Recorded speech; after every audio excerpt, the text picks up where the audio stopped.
Welcome everybody to Saturday Night Jig Time on Panfish Nation, along with Mark, Chad, and Kim Burnett has joined us to tie some jigs and entertain us a little bit tonight. Hey Slick, how you doing? Glad to see you in here. We're going to go through that list in a minute of all the people that is in in with us, and we're going to have a good time tonight. Tie some jigs, give away some stuff. So if you're not a subscriber, you can't win unless you're subscribed, and you can't get in chat unless you're subscribed. So go ahead, sign up, click the bell notification so we go live. You know it. We're going to be doing some live panfish fishing before long, so you're going to want to be sure to tune in for that. Super Dave 336, welcome. There's D, John Boy's Catfishing. Mark, do you have that up? Or I do. I absolutely have the list up. Let me say hello to everybody. Why don't you do that? Yeah. I see Brandon Cross. He's watching us out on the water today. Hopefully he's getting into some monsters. What's going on, Brandon? Say hello to Betty when she gets home from work. We miss her dearly whenever she's away doing that job of being a nurse. I want to say hello to D. How are you, dear? I got Get Hooked on D Fishing. What's up, D? How you doing? Joe Buck 66. What's going on, Joe Buck? He's a supporter of the shows from a while back, at least before I've been coming around. So he's got some seniority on me, so pay him attention, people. I see Avid Fisherman just came in. What's going on, Avid? How you doing, bud? I got Avid on my show this Monday night. I'm looking forward to talking to Avid and maybe touching bases about all he does in the catfish community, because he does a lot, Lyle. A lot more than people will. He does. I see Lance Makuge. I hope that's right. It sounds Hawaiian to me. Hawaiian fisherman. How do you say it? Hey, we give you a break, Mark, because you can't even pronounce your own last name. Exactly. I got the last name card here. If you can say my last name, I'll be in trouble. I see Papa Ed. What's going on, Papa? Setting hooks and crossing eyes. I hope Brian was out fishing the Fox last night. Hopefully he got into some monster fish. I'll have to check Instagram. Haven't been on there all day. But if he did, I know they'll be on there. Hopefully we can share his Instagram link out during the show. I see Slick. What's going on, Slick? Super Dave 336. How you doing, sir? Tim Lude. I hope I said that right. Lude. Thank you for checking it out. If you're not a subscriber, please subscribe, Lyle, and I would appreciate it. Twisted Fishing TV. What's going on, Frank? How you doing, buddy? I believe he's in Indiana, right, Lyle? I believe that's right. I believe that's right. You know, there's no reason why me and him can't fish someday soon. That would be cool. I do want to say one more thing. I am wearing my Fishing with the Chad shirt. I want to bring that to everybody's attention. I give Chad a lot of grief just because it's fun. I live for it, but everybody loves Chad, man. There's no reason why you guys shouldn't be sharing his channel out, getting him some subs, telling all your friends about Chad. Take care of him. And for the rest of the night, I promise not to be nice to him. All right, guys. There you go. Ryan said, "Now wait, Lyle told me I had to be nice to you." Favorite son. Yeah. Ryan says he's got a couple of nice channels and a decent flathead. Oh, excellent. Ooh. Way to go. Good deal. We have another one here, squirrel magnet fishing. Gentleman that I acquainted with and has been watching some of our stuff. Glad to have him in chat tonight. There's Ernie Brown. I don't know if you got him or not. Can't remember. But if so, we got him twice. What's up, Ernie? How you doing, Ernie? What's up, my friend? Hopefully you're taking care of Chrissy and she's getting better by the day. Hope so. Absolutely. We want to keep Chad in. He's feeling better from his muscle pull, but his dad's still in the hospital. So please keep him in your thoughts and prayers. Greatly appreciated. Goes without saying for me, bud. Oh, wait a minute. I'm being nice to him. Oh, no, I'm being nice to his dad. Okay, that's all right. Fishing with the squirrel. How's it going, buddy? Squirrel, what's up? Kim, what do you call that jig you just tied there? Go. Just go. I don't make names. I ain't got time for all that. I just call it. If you need people to come up with names, we're your guys, man. We can come up with all sorts of. You can call it whatever you want. Yeah, just as long as you keep buying them. That's a beautiful one. I like that. Let me get back over here where I can solo shot that so people can actually see it. Can you put your hand behind it, Kim? There we go. Man, that is nice. And what kind of rubber legs are them? Silicone rubber. Silicone rubber. Okay, good enough. Yep. Now, Kim, do you buy those separate or do you just cut them off of like bass skirts? They come in a pack like this. Yep. I definitely need to get me some of those because I'm really interested in using those for the fall bite out here. Yeah, you just get them from Limit Steve. He has them. Yeah, Okay, Steve's cool. got them. Steve's got them. I got some stuff from Steve the other day. My gosh, he ships so fast. How's he find time to fish? I don't know. I don't know how I do either, but I guess I squeeze it in there. You just got to do it, right? Yeah, you got to go. I'm a fisherman first. That's what I tell him. Heck yeah. I'll worry about your order later. I like that. Yeah. I like that. Hey, I want to give a shout out to Mr. James Docker if he's watching. Hopefully he is. James, I'm going to be using some of the feathers that you had dropped off and given to me tonight. So I thank you, sir. Hopefully I can do him some justice. I didn't use a lot of those, and I hope James is getting the feeling better. I know he's. Can you imagine him being the mad fisherman and staying there, and Katie having to tolerate him all the time, and him just being grouchy all the time? No. Yeah, I can't either. Yeah, I can. But I've always thought that she's a saint of a woman. Yeah, that's a fact. Cut from a different cloth. But we do hope that James is feeling better. My gosh, we all miss him so bad, and the bluegill and crappie up there near him are happy that he's not there all the time. But I know he's flopping at the jaws to get back out and catch some fish. How many did he say he had caught this year? You remember, Chad? I think it was like 12. 1,200? No, just 12. Oh, 12 fish. Yeah. I think it was more like a couple thousand. Yeah, it was a lot. He caught a ton. Because I remember him getting mad at you because he wasn't going to tell anybody until the end of the year. Yeah, and somebody spilled the beans on it was how many it was. And he didn't. He hasn't destroyed any dock roofs all year. That does not mean that we won't be making a new video of him by any means, because we probably still will. Our whack video is pretty good. Kim, we have a friend named James Dockery, and he's been under the weather for a while, and we got a video of him hitting the dock roof, setting the hook on some fish. Oh, yeah, that happens all the time. Yeah, but you probably don't have Mark and I on you making videos and clips about that and adding Christmas songs and everything else to it. The sound that'll live in infamy. Yeah. Hey, the next one of those that you tie, when you get to how you put it, you don't use a whip finish tool. You just do half hitches with your finger. Yeah, I do a hand whip finish. Yeah, can you show that in a slower motion so people can watch you? Because that in itself is kind of an art.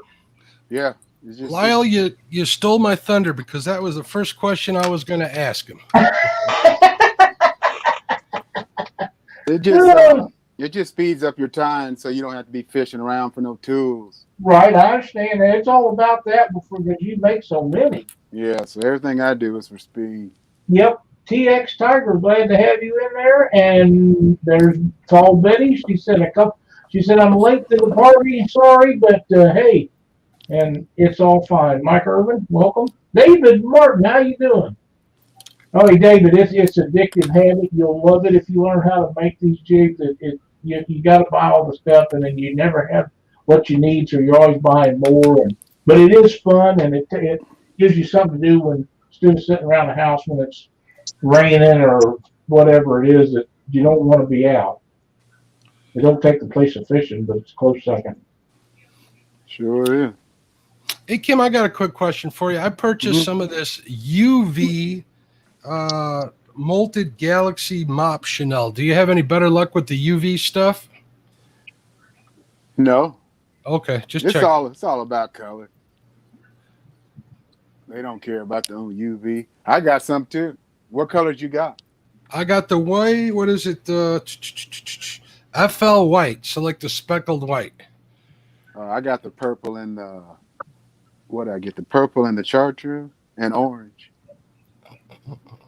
It's pretty cool stuff. If it's the same stuff I'm thinking about. Once I get this one done, I'll give you a look. I think I went too far over. Here we go. Hold on, let me turn this light off. Maybe be able to see it a little better. There you go.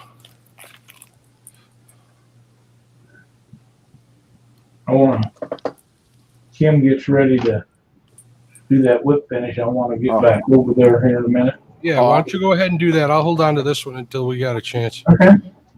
But he won't be very long. Whoops, he froze. There he goes. You been out fishing, Kim? No, not today. I had too much going on. I understand.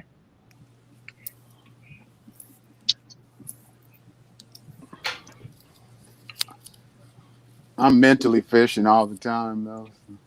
I hear you. John Boy's Catfishing said, hooked up hours, some nice flatties you caught the other night. That was a 60-pounder in the 40s. Wow. Nice. That's nice. Heck yeah. Sunfish Assassin has joined us. All right, y'all ready? Yep. Let's see. Okay, you take your two fingers. It's just, you imagine having a whip finisher in your hand. You take your two fingers, you wrap it around there like that, and you rotate your fingers. Just like a whip finisher. You take it in, then you got to make sure you rotate your fingers. I don't think I see. Yeah, how you turn your fingers, that's what I'm trying to see. Yeah, you got to rotate your fingers. Oh, okay, so you rotate every time. You have to rotate them every time. Yeah, you got to rotate your fingers. It's just like a whip finisher, but it's with your fingers. Yep. Kim, I promise you I'm going to try that. As soon as I learn how to use this whip finisher the right way, it might help me out a little bit. Yeah. It's easy to start with the two. Mark's got some pretty big fingers, so that might help him. That's the whole key. You just wrap it around and you got to rotate your fingers. Rotate your fingers. Ow. I'm tied to my jig. Just kidding. Chad Butler, welcome. Yeah, I might have I think I did it right just now. I might have to try that. Yeah.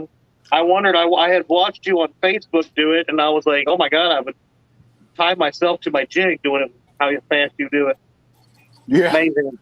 I move pretty fast. Back to yours, Mark. What you got, Mark? That's what we're looking at right here. Here, I'll show you guys. That's pretty. Going to tie a few of these, maybe give a couple away. Sounds like a plan.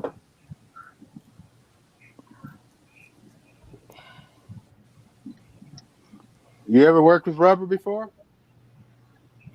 Ever worked with rubber? No, I haven't.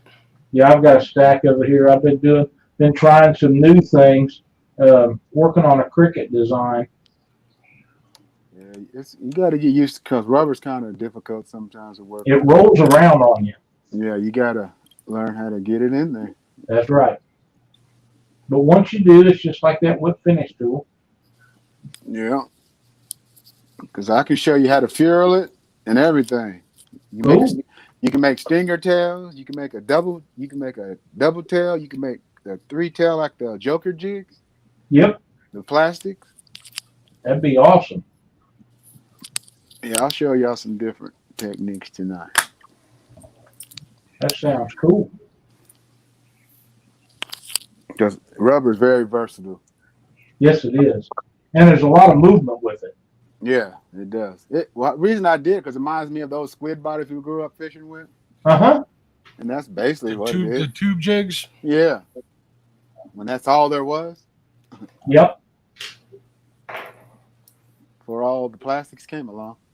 Patriot Catfishers of America, welcome, James. Glad to see you made it in our show. In the chat, hope Donna's feeling better today.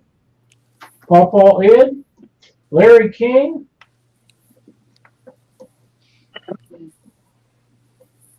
James says he's making floats and watching us tie. So that's cool. What do you got going over there, Chad? That's good. I'm switching out my thread right now to start on a different one. Okay. Yeah, this one looks like I almost know what I'm doing, Lyle. That looks really nice. See, and that's another thing I don't do. I don't have different colored threads. I use 2 colors, and that's it. 2 colors. You know, I got a bunch of thread. I always end up using white or black. Yeah, I got white and black because I hide it down inside the body. Right. So it don't really matter. Yeah, it don't. And that's the technique. A lot of these guys that you see with the thread, you can see the thread exposed around the neck. Mm-hmm. Yeah, that's because they don't know how to hide the thread. So they got they're using it to make bands or something. Yeah, I don't like that because eventually the fish get to that and it comes apart. Super Dave says that tool isn't that hard once you learn it. I agree. And some of those tools actually work better than others. I've had them, some of them that I never could make them work right. And you pick up the next one, it works perfect every time. So yeah, that rotating one's the best. So Kim, so I shouldn't even bother. Like, I was thinking of putting like a little red collar on them just to mimic that whole bleeding look, you know? So you're saying don't even bother doing that? No. That don't matter. Fish, but what if it makes me happy? Yeah. Hey, whatever makes you happy, son. All right. If that's what makes you happy, you be my guest.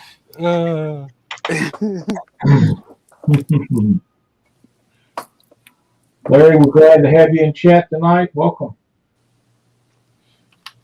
They say that, but red's the first color that disappears in the water column. Yeah, it turns to gray below 5 feet, from my understanding. Yeah. So yep. That Evan says he has us on the big screen. We're glad to have you up. We're glad to be on that big screen tonight. Makes me feel like a movie star. I'll bet.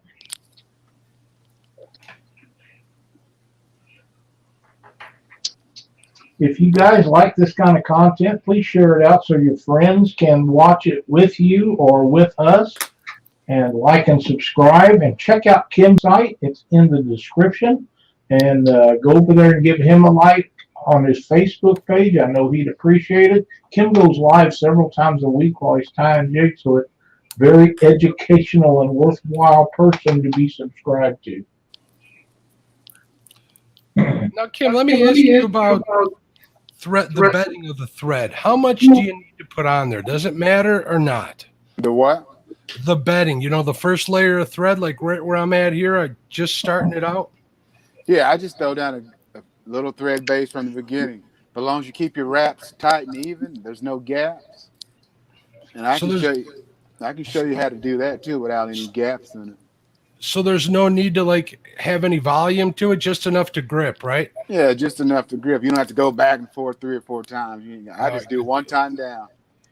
As long as your thread wraps are tight and there's not a lot of gaps where you can see the hook, it's fine. But I'll show you how I do it. Good deal. After I do this one. That is so, that gold Chanel is gorgeous.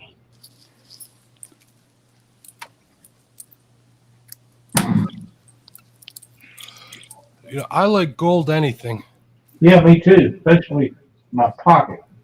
Colder weather, that gold works really good. Gold and red is usually my go-to color when I'm fishing on the ice. I know you guys don't know too much about that, but for some reason I think it's a bloodworm or something, and they'll go after it.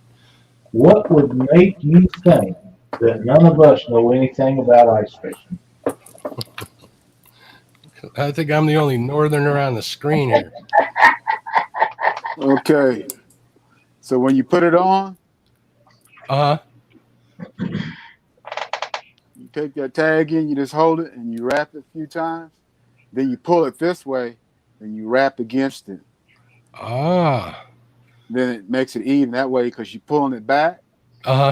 So when you just start wrapping down, it pulls the threads against each other. Yeah, it forces you to wrap it even. Gotcha. I'll Instead definitely of holding it out here, you hold it back here and you wrap against it all the way down. It slides the thread against the last wrap. Yeah, it makes the thread. It makes it. You can't leave gaps in it that way. It makes it wrap even when you do that. Great information right there. Then you can't see any of the hook. Larry King says, ice. I put that in my sweet tea.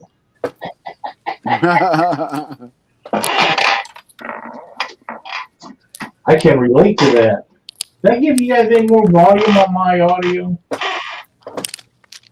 No, I'm good. You might need to move the mic a little closer, Lyle. I'm getting an echo. I just did. Like a room echo is not like a feedback echo, but Okay. Yeah, I had it up in the air. I just moved it down. I forget to move it. I see Texas Tiger came in the room. What's going on? He says gold price is crashing. It's time to sell, man. Larry King, now's the time to buy if you ask me, but I like to live dangerously sometimes. Yeah.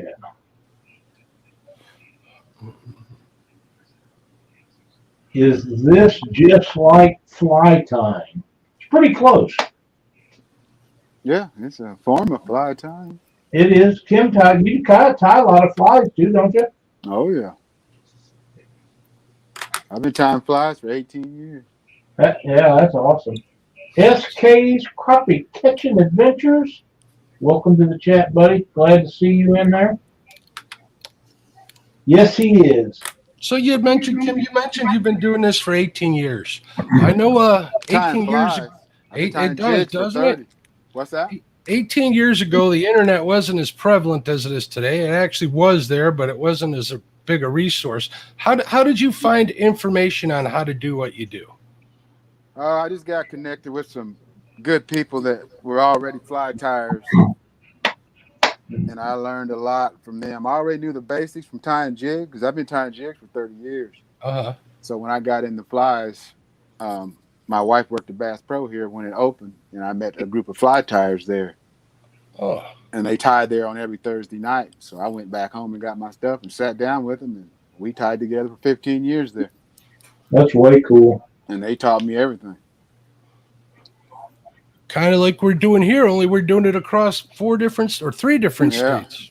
Fly tying's a lot more difficult than jig tying. There's a lot to learn.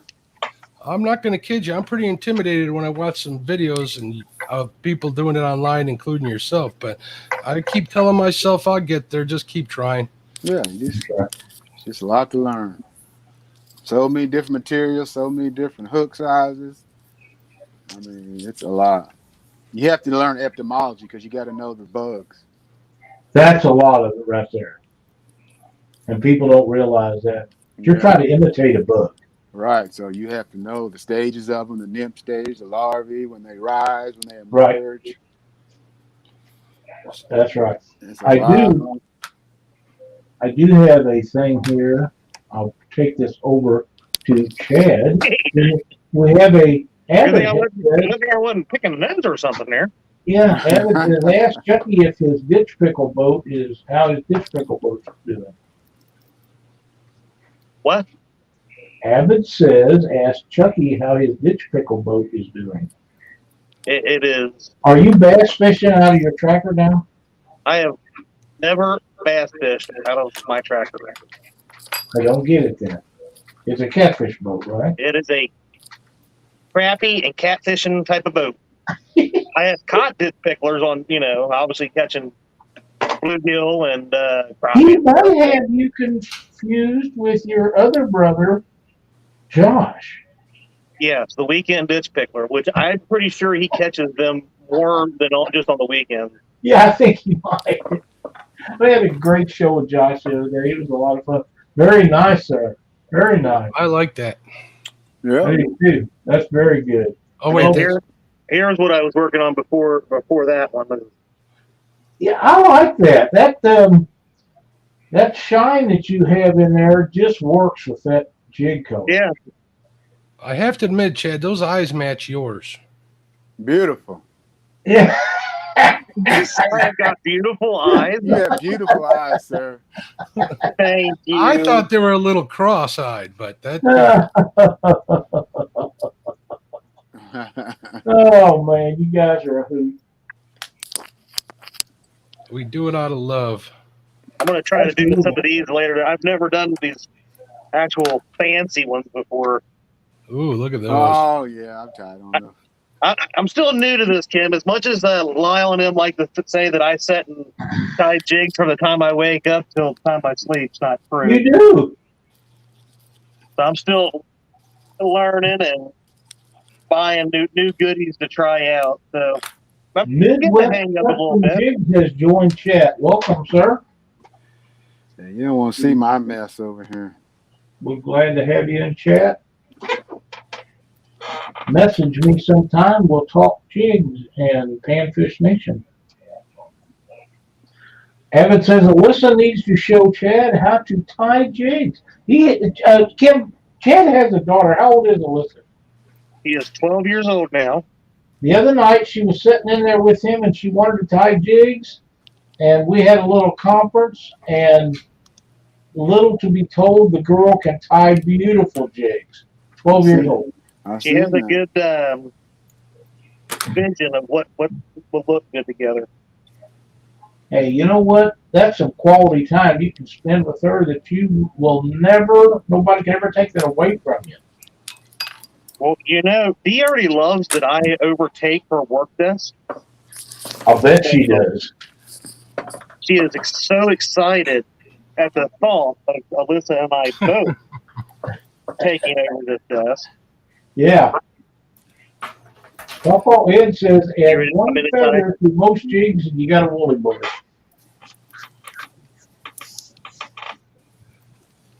You agree with Abbott? Don't ever say that again.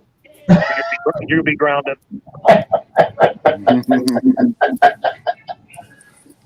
Eyes are good to have. I think it's a target for fish. Well, I feel like Eric Massey made a post about his the other morning. He was done with the eyes. They're so time consuming. I like round jig heads the best. I'm not going to paint eyes on them. Me either. And I probably ain't going to be doing the eye deal. It just takes too much time to mess up. Here's another one of these little white ghosty looking ones that I really like to tie because they do well.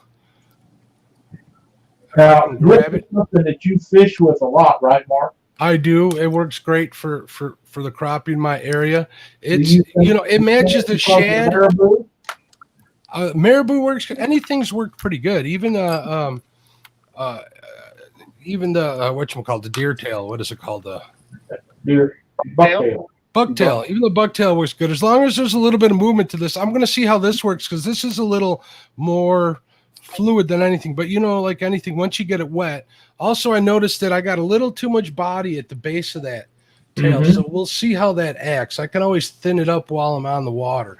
But the way I cut that feather at first, I don't want to know if I'd call it hackle or a feather or a marabou. I don't know what this is actually called. But it's kind of hard once you take that top off of there going from there. So that's something I'm still struggling with, but we'll figure it out. Do you tie past the hook point? I do not. Well, do I? Yeah, a little bit. Yeah, that's the rule I use. You take your body to the hook point, never tie past because it takes the gap away once you get past that. Gotcha. That makes sense. Correct. Yeah, the more you stick in there, the thinner the gap gets. So I'll keep it right in front of the hook point. Perfect. All right, good to know. Super Dave says, I tie them all, but I think the wedge heads may be his favorite jig. I got a few of those that I am partial to as well. My question is, does anybody think that those go through the water easier? No. I think they use them for the same weight and a smaller profile, so they get down faster because they're putting smaller hooks in them. So I'm thinking they're using the same size, but they're just getting down faster, and they look like a smaller profile because of the hook. Frank says he's artsy. He likes Moonlight style jigs. Found some dragon style 3D eyes for them. Way cool. Oh, the reptile. Are rotary vices a time saver? In No, my opinion, very much so. not in jig time there, because they don't get them as tight. It That's keeps my my opinion. I tell you, one of the reasons why I say that is I've had shoulder surgeries, both shoulders, three of them, and my fingers and having the grip that I don't have anymore, it's easier for me to spin the vise than it is to try to get that and go around the jig. Right. So for me, it works, but Right. it's not something that you have to have. No. I have a vice that does not, and then I have this one that does. And I do use it. I really do. A lot of guys got them and don't use them, and that's okay. But I don't think I'm any faster, and I'm sure I'm not, than what Kim's going to be as he does this right here. It's just hard for me to grab and reset and do everything with the amount of grip that I've lost in my hands. All right. So yeah, it's so faster really doing it than what you're doing right now.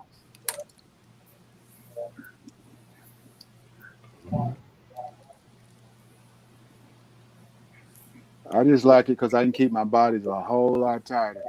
So you can keep it right on top of each other that way, that's for sure. And I wrap backwards instead of forwards, like Yes, you a do. lot of the tires do, because it's faster for me.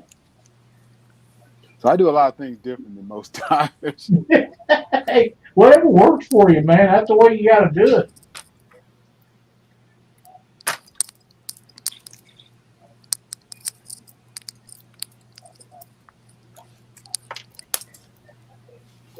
Man, that looks awesome. Beautiful. Yeah, I really like it. Yeah, I do too. Can you put your hand behind that so we can see the Chanel a little better?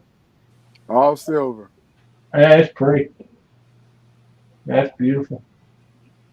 Very nice. Look, we lost Chad.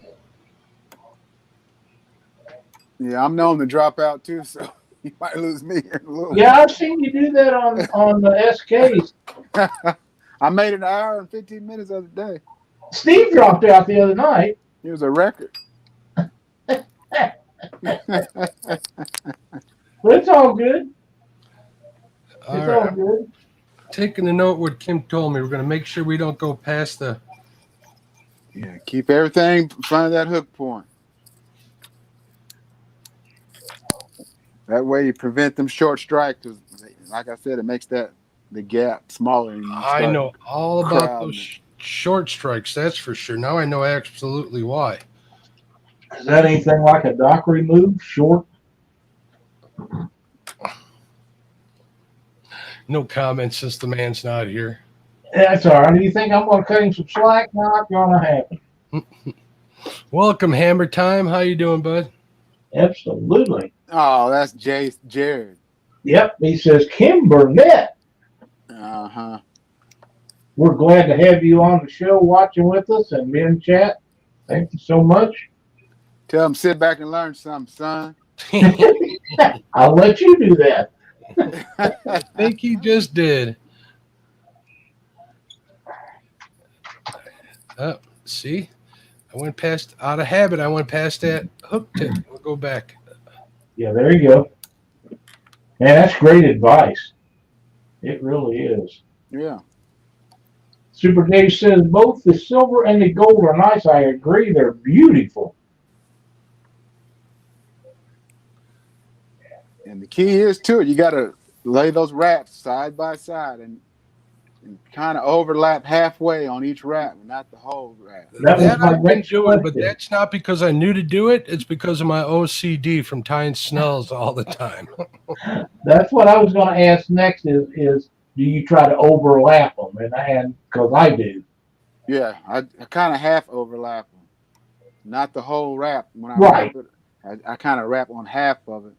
Then basically using the center thread as a guide is what I do. Yeah, then you got to just learn to build the taper the way you want it. Right.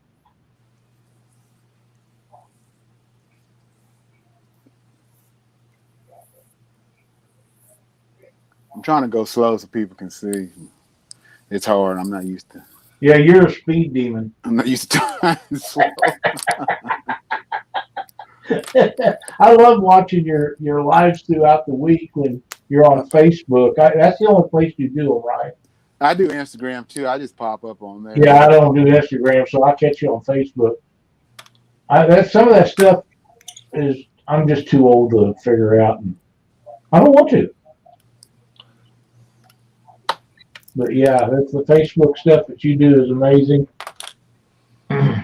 People that want to learn how to tie jigs, these Saturday night jig tying deals that we do, and the live stuff that Kim does through the week, you can learn a lot of stuff and a lot of different ways from a lot of people to figure out how you want to tie your jigs, what you can figure out what to expect out of them, and you can figure out how to make them last until you lose them on a piece of brush instead of having them come apart. That's the last thing you want to do.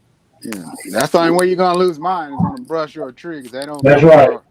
And I feel that way also. I don't think you can lose one of them any other way, but unless somebody just takes them from you. Right. And that's Now, Avid Chet had a phone call. If anybody has any questions about techniques or anything they want to see, any styles, whatever, I'll do it. Absolutely. If you guys do have any questions for any one of us, especially Kim, while we have him on the show tonight, be sure to get them in chat where I can ask him. Larry King says, I just got a peek, and that helps so much with wrapping your chenille. I would say it does. I'm assuming that he's talking about the rotary part of the device. So when you get to the end of the wrapping the chenille, Kim, if you could give him the solo screen, when you get to the end of wrapping the chenille on there, once you get to that, can you show me how you tie it off and how you cut it off the best way? Because a lot of times I'll get like a little bulge or something, where I'm done with the chenille right before I go to the whip finish. Yeah, I'll show you. Cool. It's just all about getting everything tight. That's right. And there's a lot of guys out there that leaves all the glue on the shank and the glue on the neck, and I don't know. I don't know how to do that. That ain't for you, is it? No, you got to go through all that. You need to learn to tie a little better, I tell them. Not to be mean or anything, but I understand. I've done it both ways. But if you tie it right, you don't need any glue. Oh, you do wrap it backwards from the head down. Yeah, I wrap backwards. Or are you doing a double wrap on that one? I double wrap all my bodies because it makes them tougher and they don't come apart. Okay. And single wraps don't last. And I just like a little bulkier body. Then if somebody likes scent, it holds scent better if you double wrap. Better. Yeah. But if you like the chenille I'm using is pretty girthy to begin with, so you wouldn't necessarily do it with something like that, or would you do that as well? It depends on what size it is. If it's big enough, I can make it fatter on a 16th or 32. I won't. Okay. But a lot of it's medium that you get, so it all pretty much double wraps. So you're talking about right here where I'm at now? Right there. How do you finish it off without there being a little bulge at the end? Because it's all even and tight. And you just take it, and you pull it down in there. Then you take your thread and you put your thread down inside. You clip it off from the side. Okay. And then you wrap it, make it tight again. And then you whip finish it and tighten it again. So it's all about keeping everything tight. Looks good. Yes, sir, it does. Beautiful chick. Because I've been going through the whole deal where I wrap the thread around the chenille once, wrap it around the head, around the chenille once, around the head, and then I'll cut it. But it doesn't always come out right. Every now and then it comes out all right, but not all the time. Yeah, you just have to learn to capture that thread. It doesn't matter how you capture it, as long as you capture it. But when you go this way, it's easier to capture it because you can pull it out that way and then wrap it in. the way I do it is different to capture it. But Gotcha. that's when you see me go like that. Uh-huh. That locks it all in when I do that Okay. motion. Larry King says, Kim, what do you use with the most with a nickel-plated jig head? What do I use most with a nickel-plated jig head? Mm-hmm. Like color-wise?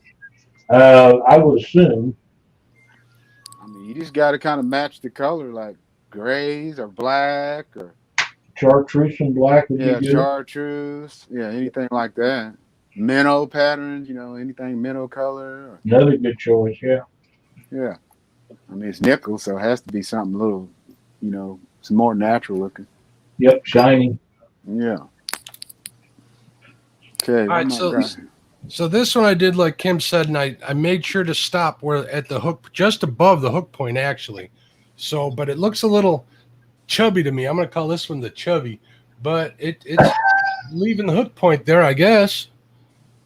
The chubby. See, but it gets kind of bulky there at the thing. We'll see how the next one comes out at the collar. With once I actually like that. It's all about proportions. Once you learn your proportions, Mm-hmm. they'll start looking all the same. That's what I try to do. Mine will look pretty much all the same. They don't. One's not big, one's not small. Just work on repeating your results, right? Yeah, right. And those proportions, it's important. All right, I got 3 of these white and black, and we'll call these salt and pepper looking ones. Different color. Evan says you can call it the Chucky. Kim, I think we talked about this when we had you on the show here a while back, but do you use different hooks for bluegill and different hooks for crappie, or do you use all the same hooks? I use fly tying hooks for bluegill. I mean, they're all fly tying hooks, so they're not jig hooks. Okay. They're for tying flies. So I tie all my bluegill flies on a number 10. Number 10? 10 Spro. It's a 3366 BR by Mustang. Mm-hmm. And it's a size 10. That's what I tie all my bluegill flies on. But you don't do anything but fly fish for gills. Yeah, that's all I've ever done. Okay. And I don't use bait. I haven't used bait in so long. I don't even know. Right. Now, I tie bluegill jigs different than I do crappie jigs. I don't mean different. I use different hooks. I use for jig tying for bluegills. I use a straight hook instead of a sickle hook, and a smaller hook, quite a bit smaller. In fact, I got some number 8s the other day. I like those really well. But I just think with their small mouth, it makes it easier for them to get it in there. Hey, big guy. Hey, sorry about that, guys. No problem. Yeah, and I use sickle hooks, number 10 sickle hooks on my 1/80th ounce. Yeah. But again, aren't those for crappie? No, those are for bluegill. Oh, okay. Okay. That's why a lot of them order 180 because they're small and bluegill. I'll show you one that I've done in Okay. rubber. Fishing with the Squirrel says, can we see a bluegill fly? Yeah, I'll show you one here in a minute. I like that right there. That's small. That's going to have a lot of movement. The bluegill like rubber. Yes, they do. But I'll show you some bluegill flies. I got plenty sitting right here. Ed says he glued a lot. He thinks the glued one lasts longer. He's tried them with and without.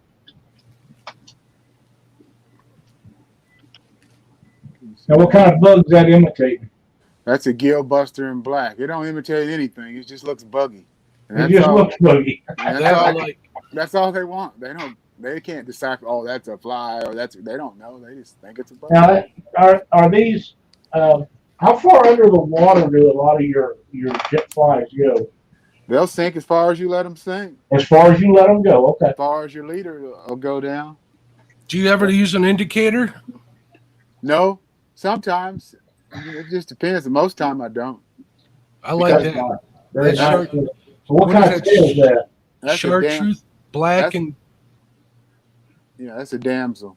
Now, What kind of tail is that on there? Is that rubber? it's rubber, but it's fuel. It's what? It's called fuel tail. Okay. I'll show you how to do that.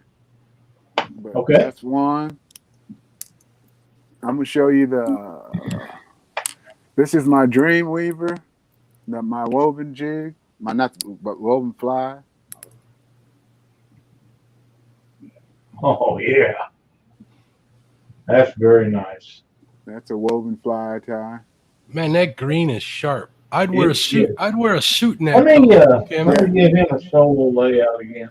Yeah. That's So we can sparkle. see that. That's called sparkle braid. I like that. Beautiful. Yeah, it weaves Beautiful. really nice. Let me see here. And this one's a mohair leech on a 1/80th ounce jig head. This is a killer too. Oh yeah. Leeches swim in all water, so these are deadly. Now, what kind of action is that in the water, or does it stay pretty stiff? No, it doesn't move. It's just so buggy looking, and it looks like a leech because leech Okay. have all the legs or whatever, Uh-huh. and that's all you want it to look like is all the legs. So you make it look real buggy. Kind of brush it out, and the more beat up it gets, the more they like it. Really? Oh yeah. Well, that's a few I had tied up right there for order, but Is that for somebody that ordered, or is them you want to purchase for your personal use? no, that was for an order. Okay. And then you got some bead head pheasant tails. The Hammer Time guy, is that a buddy of yours? Yeah, he is. He said, show the weed, Kim, and then underneath he says weed.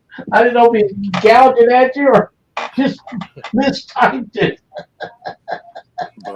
But these work really well too. You can put these on a hopper dropper, like you have a hopper pattern on top, and you put this on a dropper below it. Uh-huh. And these will kill the bluegill too. And you use the hopper as the indicator. They'll hit that, Right. or they'll hit this on the dropper. Awesome. Oh, there you go. That is way cool. Yeah, because how often have you been fishing where a fish has hit your indicator or your bobber? It happens all the time. All the time. All the time.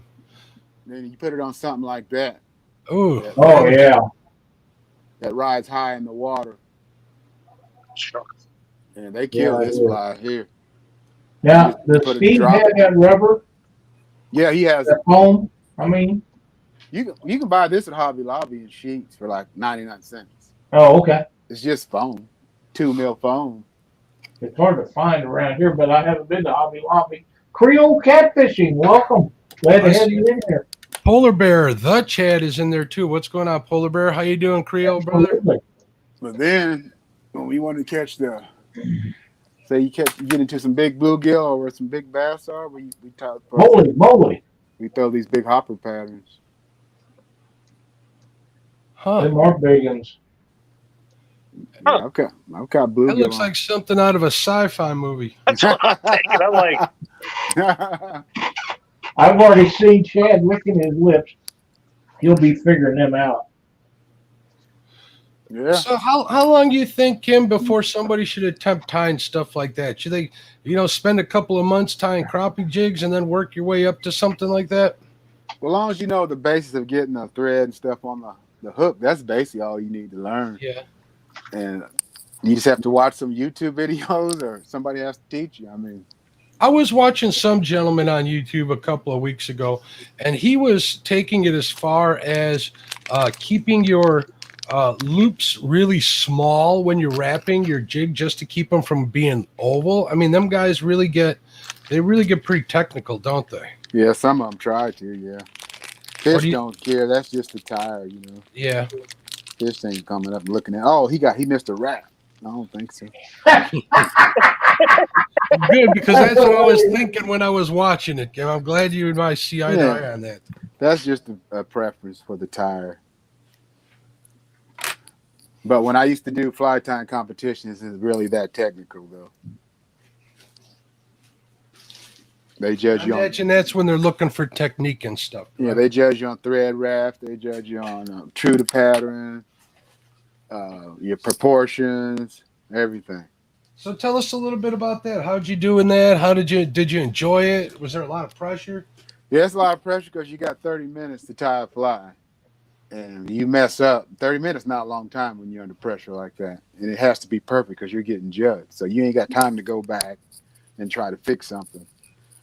So they give you you have a terrestrial category, you have a dry fly category, and you have a freestyle category. So there's 3 categories.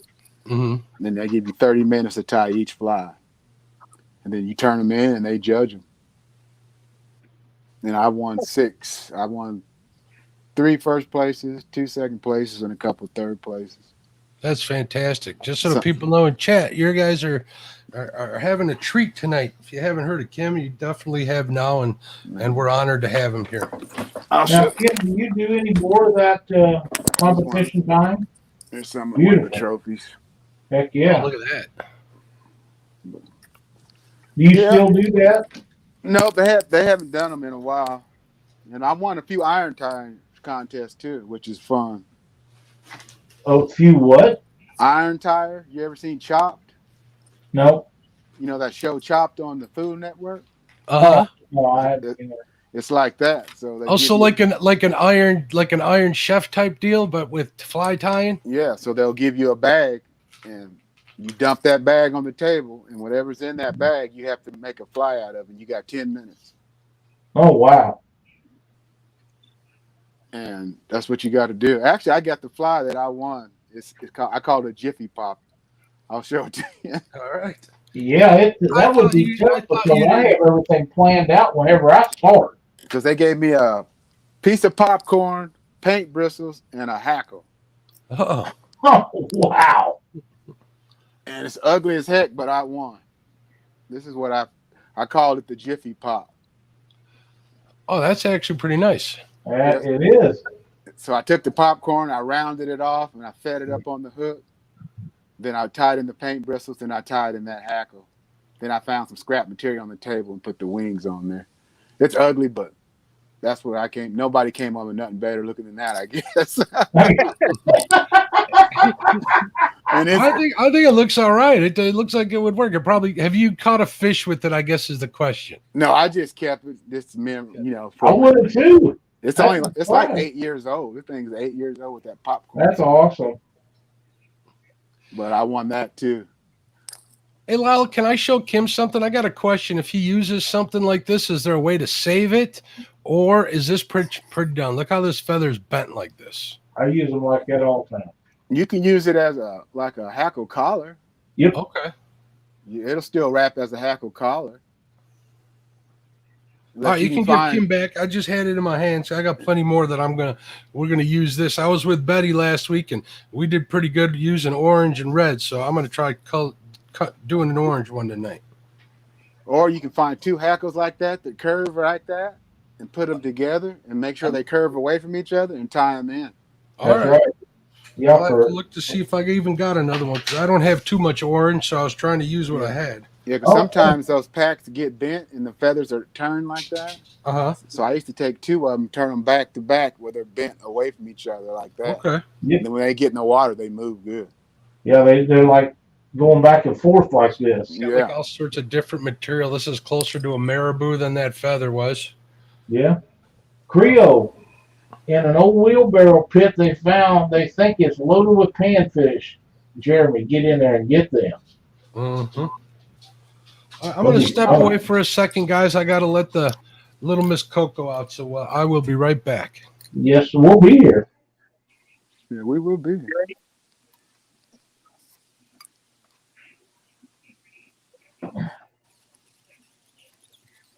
Now, Chad, I know since Mark has stepped away that you would just remove him. No, I don't treat you guys like you would me. I'm just saying, he's your brother. Well, the DNA test has not came back yet. Yeah, I understand. He said you're adopted, though. That's funny. Oh, these guys.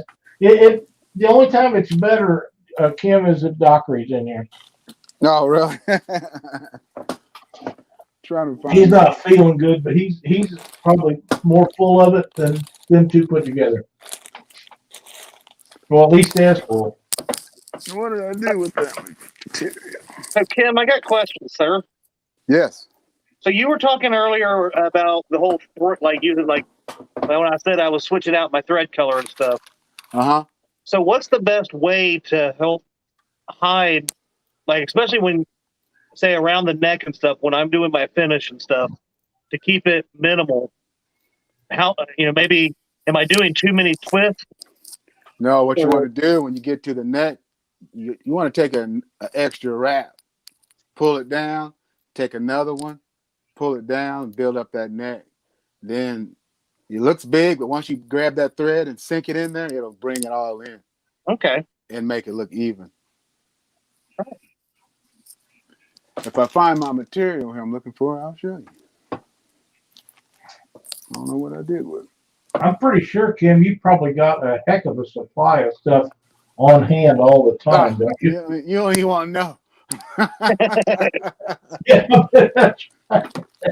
It's a mess.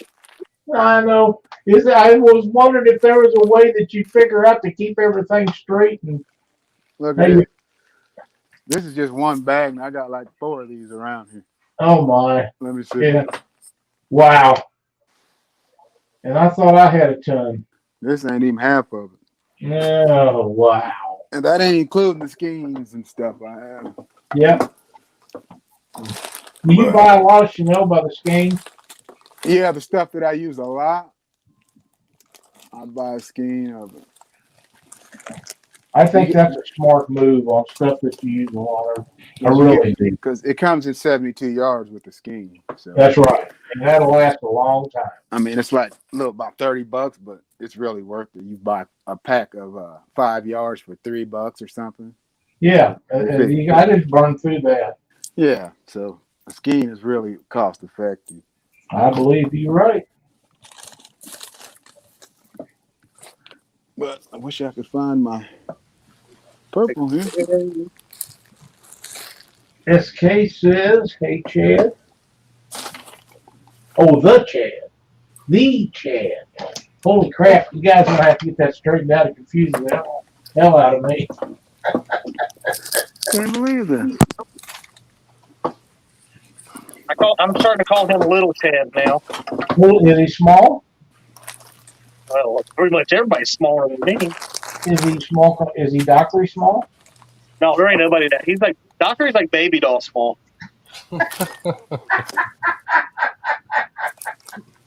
Yeah, it hardly seems fair that we're on old Dockery and he's not in here, but I don't mind. Dockery knows that I love him more than both of you. That's bull, and you know it. Wow, what did I do with that? I miss old James so much in these deals. Yep. Because he don't have to tie. All he's got to do is talk. Once he's on you or me or Mark all the time.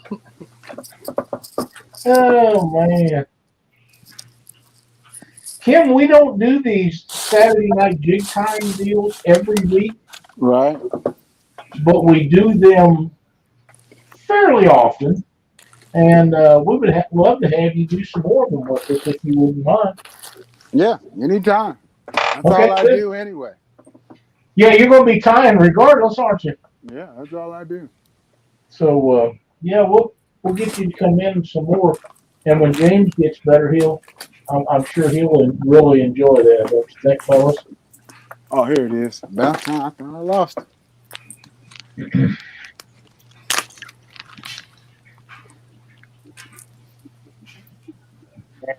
All right. We need to get SK in here on one of these with us. Yeah. Of course, I think he needs to do a Panfish Nation show with me, too. See, I think that would be great. This is the time where it's thick when I ain't got to do a double body because this is pretty thick. It's that stuff that hang on. I'm going to give you full screen here. It's that stuff Mark talked about. He has that molten. Right. Now. Uh-huh. You just got to lock it in there real good.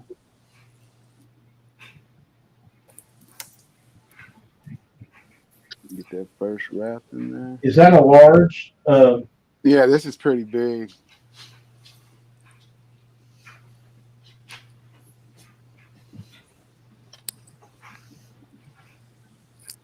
You see how Chad, see how I pull it tight? See how thick it is up there? Uh huh. Yeah.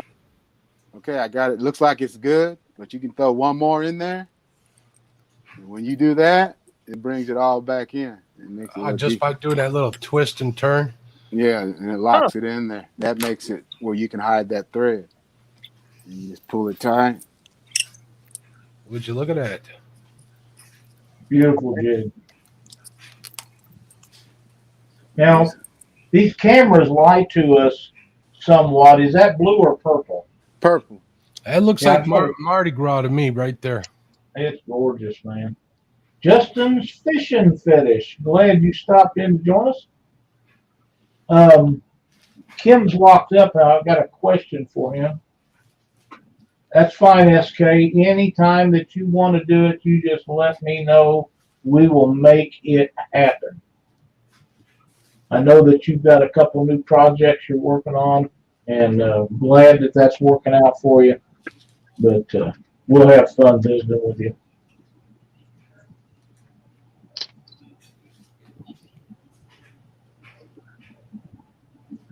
Kim.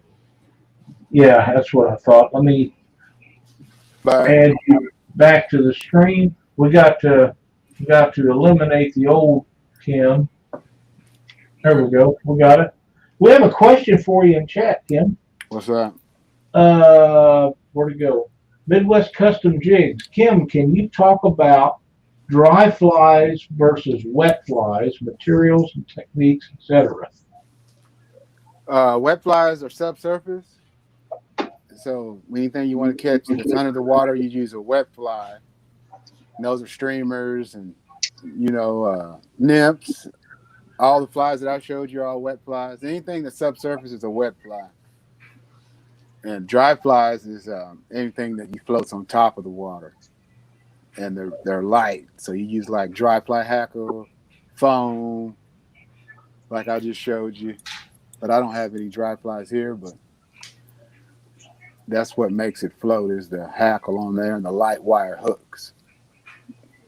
And you wrap that hackle and it doesn't absorb water, so it makes it float more.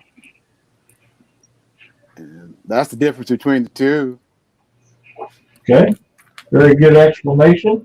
Creole catfishing and getting hooked on D fishing seem to think that purple one looked like an LSU jig. Yeah, I can do team colors, whatever you want. Saints. There was something I thought that I kind of liked it, but then I was like, there's just something about it that made me not. And now that Creole said that. Well, Creole's from LSU country, so. It kind of makes me sick tying it, but I just, somebody wanted it. They wanted it, so I tied it for them. I'm guessing that from where you live that you're probably a Jayhawk fan. Yeah, I'm in Olathe, Kansas. That's kind of what I was thinking. I'm 20 miles from KU. Wow. Yeah. Ernie Brown says, y'all gonna make me spend more money. That's okay. Chrissy won't mind, will she? Just don't tell her. Sometimes it might bite you a little. You got to have a separate account like I do and hide. I hear you. Chrissy says, I get preoccupied. Well, we're talking about Ernie spending money, so she might not be as preoccupied from here on out. Sneaking in and don't use it for like a couple of months, then she won't know. That's right. As long as it's for her, I'm making it for. Well, there you go. You got an easy end. Now, Kim, what kind of Flashabou do you like using? Because the stuff I have seems to be awfully thin. There's no rigidity to it at all. Yeah, I use Crystal Flash. Crystal Flash? Okay. Yeah, if you I'm want going to have to pick some of that up. That's what I use too. I like it real well. It comes in all colors. Yep. And the best thing to do when you get it is clip the end of it off here instead of taking it out of the bag, and you pull a couple pieces at a time. Yeah. Good tip.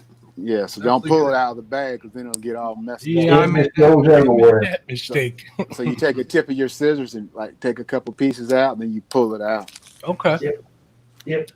And just use one side of the where they got it zip tied Yeah, at a time. That way you ain't got to open up the bag.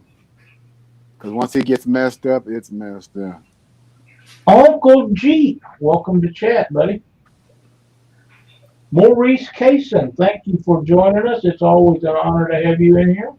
What's going on, Maurice? How you doing, Uncle Jeep?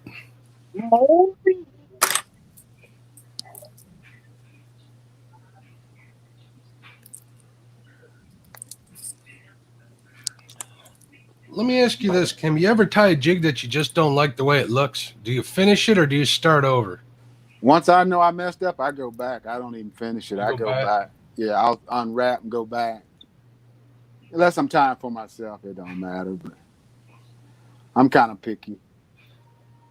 I'm going to consider this one a learning experience.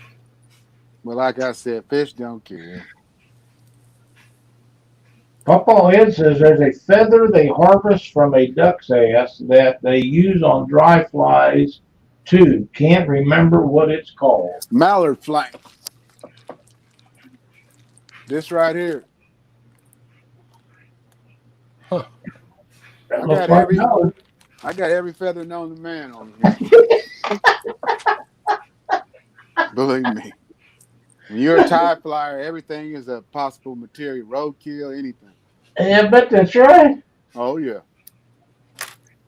Squirrel tails, any of that. Anything you see dead. Oh, we're going to be had plenty of squirrel tail here for long. I have a big pecan tree in my backyard, and when pecans become ready to come out, squirrels infest my yard and my tree, and there's going to be a rough time for them this year because I'm not going to allow them to eat every nut out that comes off that tree. I'm going to have some of them for life this year. Jigging with Jake. Welcome, my man. We are so glad to have you in here. He will be a guest on Panfish Nation coming up. And Sean T. Outdoors. Thank you. Brendan Corey, thank you for joining us tonight. What's up, Jake?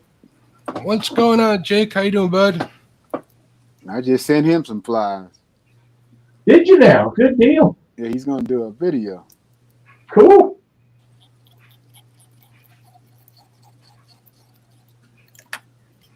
I have to look here, but I can do that.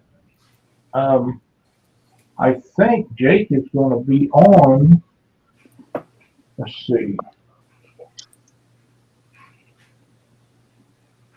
Let me pull it up here.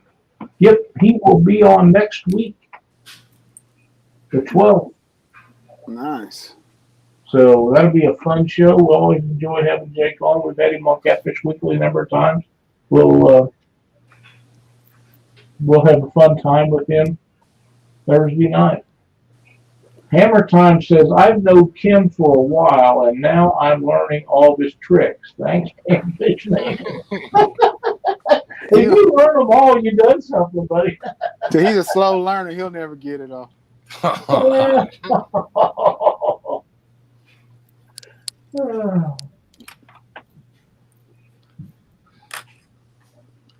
Jake says he'll be coming off a 3-night camping trip on the Illinois River. How much is that tollway? Here we go. Oh, Chad.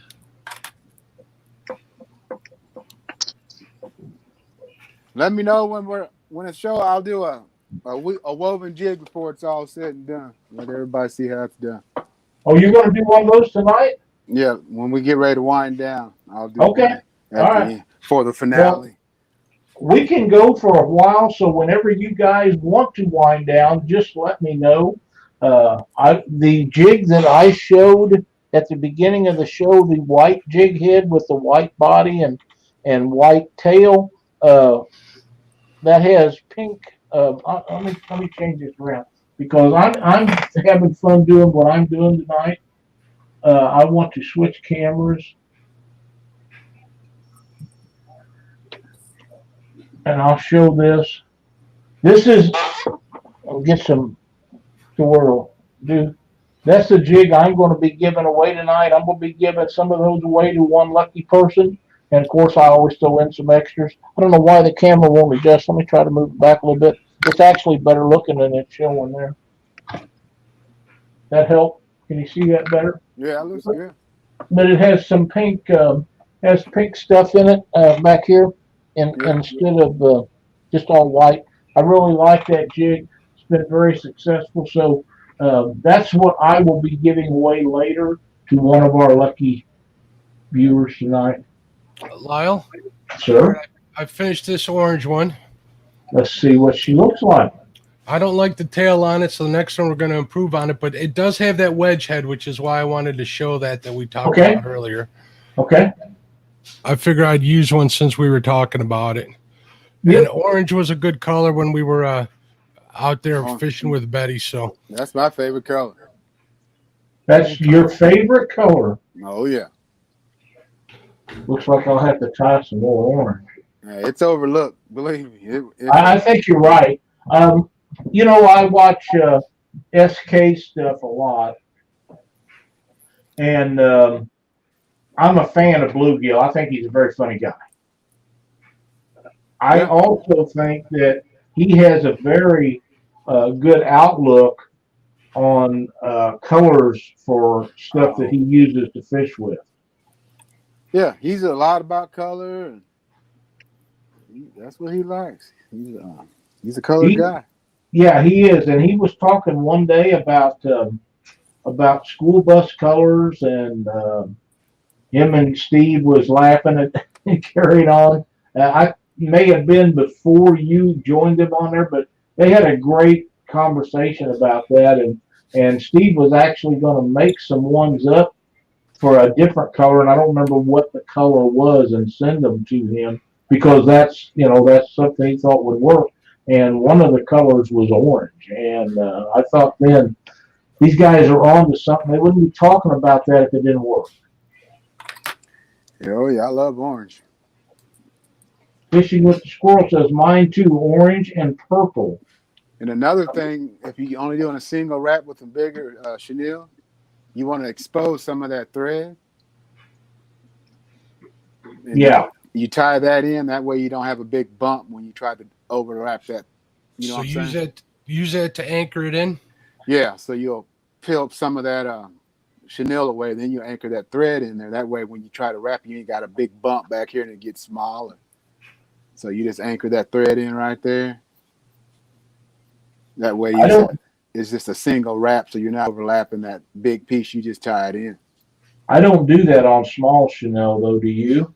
No, just on the large. If you do a single body like I'm doing now. Yep.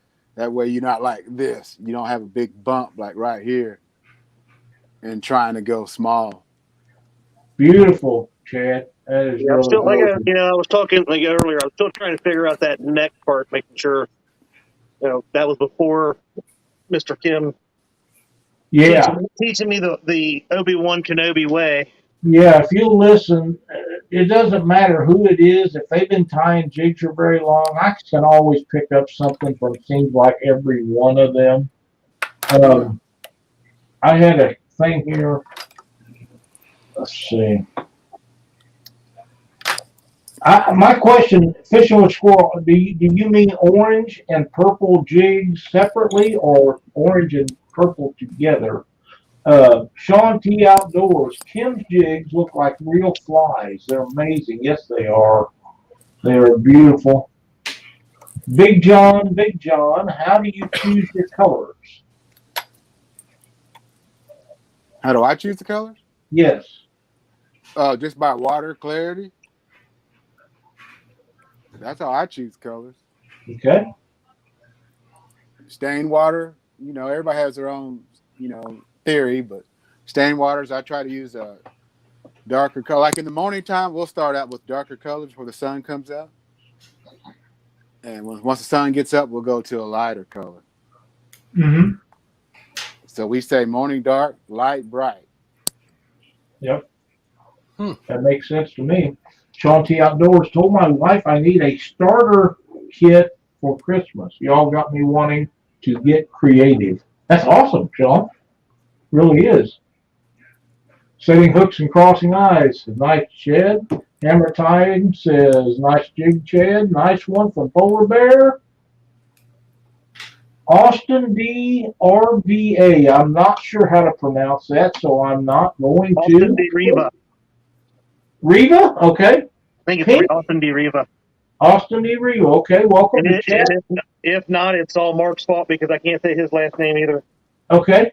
Says pink and green. I assume that he likes them colors. Electric chicken. Electric chicken is right. Pink and green.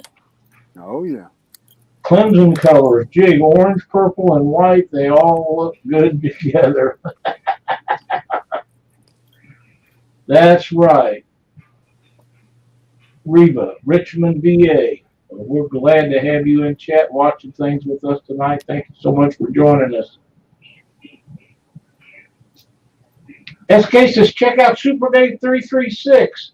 If somebody, one of the mods in here, could pop up Super Dave's link, that would be awesome, because I know most that I'm not subscribed to him, and I would love to, because he has joined us and part of what we do most every Thursday night now, and on Saturday nights he's been in here tonight, so if someone could post his I will link, that'd I'll be look awesome. him up, Lyle. I just was waiting for my hands to get free. We'll look up Super Dave. Now, 336. with orange jigs, besides going with solid orange, what other colors pop good with orange? With orange?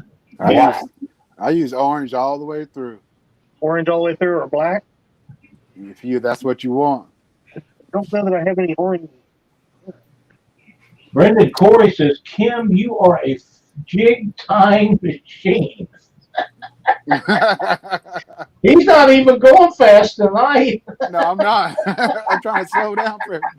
I'm struggling with that. Yep. Super Dave says, Kim, what bobbin do you prefer?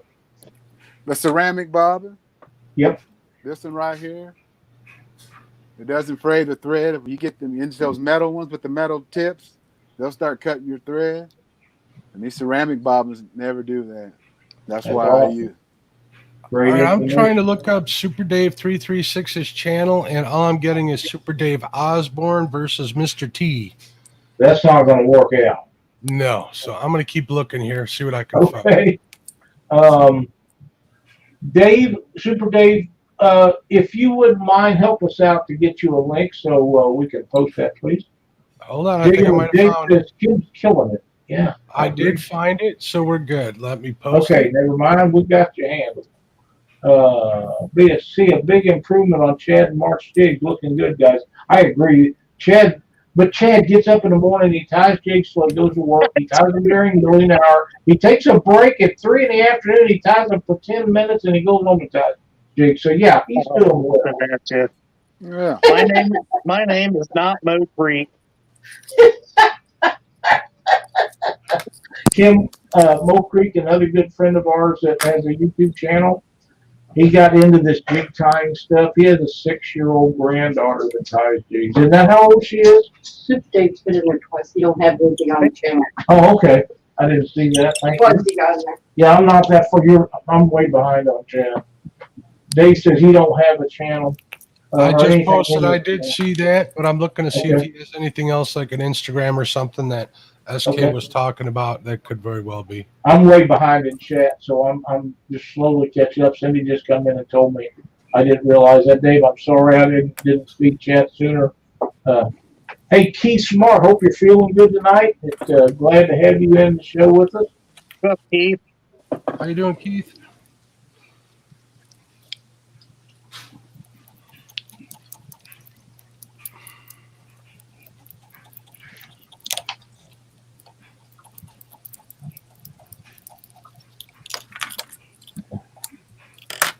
All right.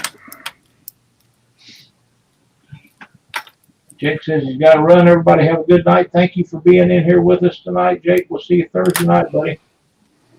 Dan Thompson, thanks for dropping by. He says, good evening, everyone.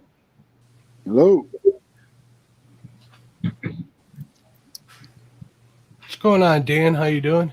Have a good night, Justin. Or jigging with Jake? Justin. Justin's still out there, I imagine. Chad, is that orange Chanel? Yeah, it's cheaper stuff. I don't have any of the good stuff from my previous order. So this is some of the stuff that I've gotten off of Amazon, and it is very thin, so you have to do a lot of wrapping with it. Oh, okay. Or when you say your last previous order, are you talking about Woods and Water? Yes, I did. They got good stuff, man. They do. Chad, send me your address and I'll send you some. I got some cool stuff. All So right. that's way cool, Kim. Thanks. I know Chad will appreciate that. Ain't no problem. I got some cool stuff. Yeah, Here. especially since, I've got to live up to this morning lunch breaks and my 15-minute breaks at work, and my mid-afternoon snack has been replaced by dry digging. And You see that? I mean, what's that? Yeah, that's I like that. You'll like that color, believe me. Yeah, I bet so. That's gorgeous. You get that from Limits? No, I got a special order for me. I'm sitting over here with my little Amazon stuff and my little teeny tiny bags. It's hard to find. I'd say. But you stocked up. I've had it for a while. Brendan Corey says, "Hey Kim, what kind of thread do you use? Manufacturer, that is." 210 Danville. There you go. You can use a flat wax or just a regular, whatever you want.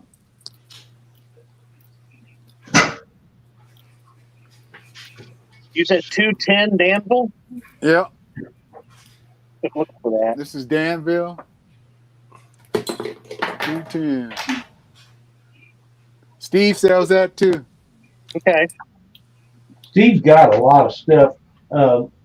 If you have to ask him about what he has, because I can't find anything on his website. I maybe it's me not knowing how to operate it, but it's not.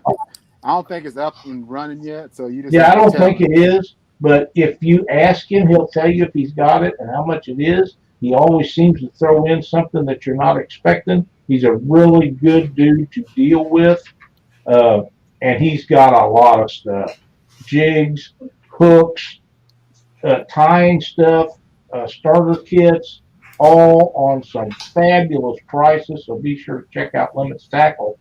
You can just send him a message on Facebook if you don't know if he's got something or anything, and he'll answer you pretty rapidly most of the time.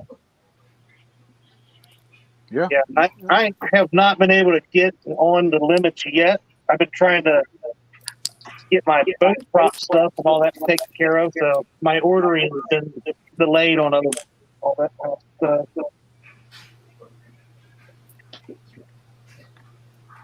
Let's see. Polar Bear says, "Chad, your desk looks like a seamstress." Well, I might let that slide. I might let that slide for a minute. What else I got here? Blue, white, chartreuse, purple, chartreuse. So, oh man, I do like that. But I know you've got a lot of rounds of Chanel on it, but it turned out very nice. And got a with that thin stuff you have, and you almost have to wrap it pretty hard. I didn't put any flash or anything in the body of it there, but what kind of tail is that, Chad? Orange bucktail. Okay, I didn't know if you was using some of that pigtail or not. Nuh-uh. I know you like pigtail. I did no comment on that. What? Pigtail. What did you say? Pigtail? Yeah, it's cat's tail. I thought I'd get something out of you, but I just went right over your head. Zoom's on, you be gone. I couldn't hear. I want to try this black rabbit strips to see what it looks like. I haven't used it yet. The Zonkers? The Zonkers? This is Superfly Rabbit Super Strips. Well, that's basically a zonker, isn't it, Kim? I don't know. Let me see I told you all I'm new to this. what you got. Yeah, those are zonk rabbit. Those are thicker. Pine squirrel is smaller. I've never. It's thick stuff. Like wide. How Yeah. wide that is. Yeah, you ain't gonna do nothing with no jigs with that. It's too I don't big. like it. You got to get some pine squirrel or something like that. It's small if you want to work with zonkers. Well, I'm gonna have to like just get my sewing kit together and maybe make me some like warm fuzzy stuff for my head. Something wrong. Maybe I could make some cool looking eyebrows or something. Now, there you go. There you go. That'd be about it. I'd super glue them on, though, real tight. Yeah. Hammer Time says, does Chad always have eyes on his jigs? Not always. I haven't been able to bulk order a bunch of any jigs or anything. So I buy whatever I can find at Walmart or my local bait shop, stuff like that. And a lot of them do have eyes. Yeah, those come painted. I can tell where those come from. Yeah. So yeah, I'd like to eventually get to some bulk orders. I'm not sold on the eyes really making a big difference or nothing. So There you Yeah, go. I'm not either. Super Dave says he had Steve pour him some jigs today. Beautiful work. That's awesome. maybe I'll go with this. He says Steve also has the new walleye head jigs. Yep. That's really good to know. Brendan says, okay, I will have to order some. Thank you. You can get a hold of Steve. We're gonna sell Steve some product tonight, Kim. Yeah. And I know he'll like that. He'll This appreciate it. orange one came out a little better, I think. Let me get to you. Hang on there, big guy. We're getting there. This one came out a lot better than the other one. And I used that feather that was kind of Willy Wonka's. It turned out all right. Yeah, it's beautiful. Now get a little Flashabou in there on the next one, and we'll be good. Yep. Just get a little flash to attract it. Got the body stopping right at the hook tip, so we'll be good. So that's Yep, that's awesome. That sure is an awesome shirt you got on. Oh, here we go. Oh, it's the last time you'll ever see it on me. I'm not quite sure where this is going. Try Alicia Burnett, welcome to the chat. Glad to see you in here tonight. How you doing, Alicia? Alicia follows a lot of the shows anymore and a lot of the live feeds and stuff. We're glad to have her as part of the group.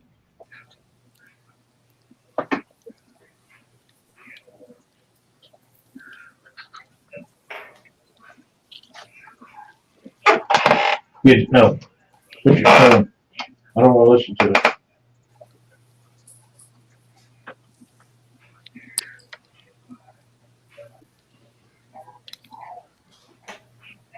Let's see. Where's Kim? Look.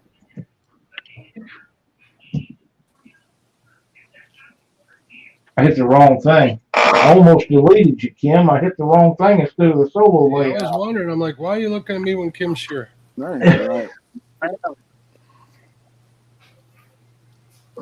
Didn't like something?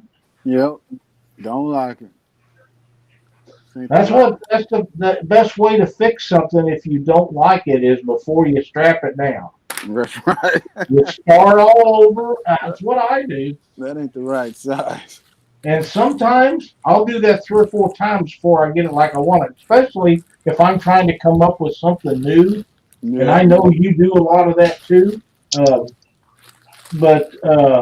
Yeah, it just makes it easier trying to cut everything off. SK said, has Mark did any powder painting yet? I have not. Me either, but I probably might have to start doing it. Not enough right, time Kim? in my day, SK, and I Yeah. also have a lot of friends who do it, so I'm going to take advantage of that scenario. Yeah, absolutely. Yeah, Kim does everything from pulling his own jig heads to powder coating and tying and everything. So that's amazing. I don't know how you find time for all that. Hey, I don't know. I do.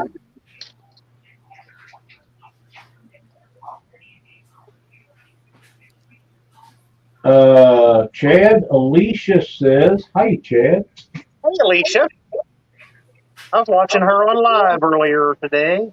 I think she was talking to the other Chad. Well, Okay. How does that make you hi, feel? anyway, Alicia. How does that make you feel? See if I watch you live again. I'm just kidding.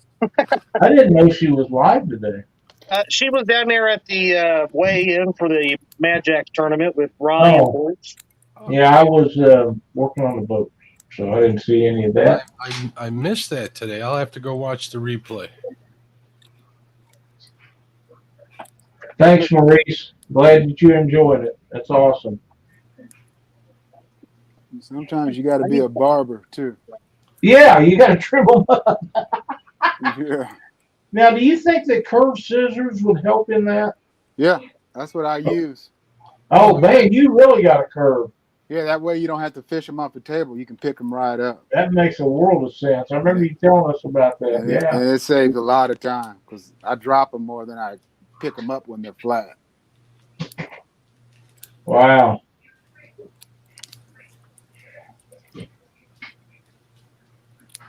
But they work great. I love them. And you can cut at different angles with them too. Right. That's cool. Versus Alicia said she did that as a favor to Katie Collins. Well, we're hoping Katie feels better because we know that she has COVID and we want her to get back to her old self.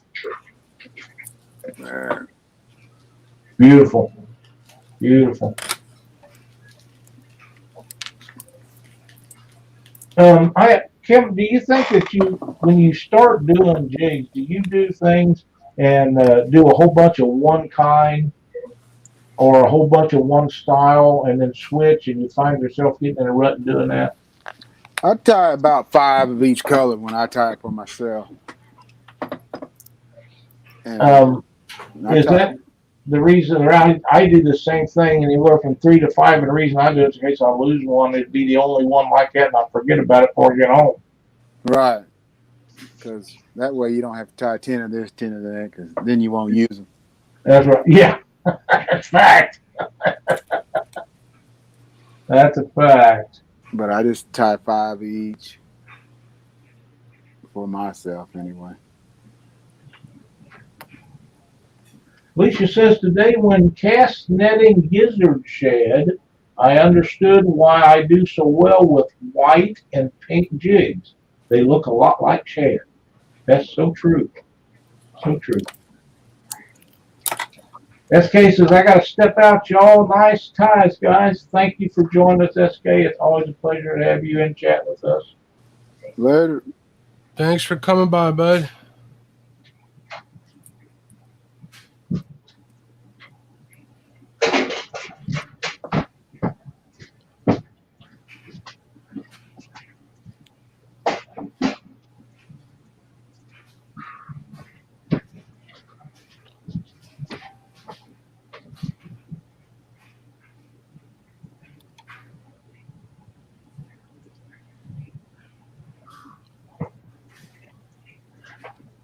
What's up, folks?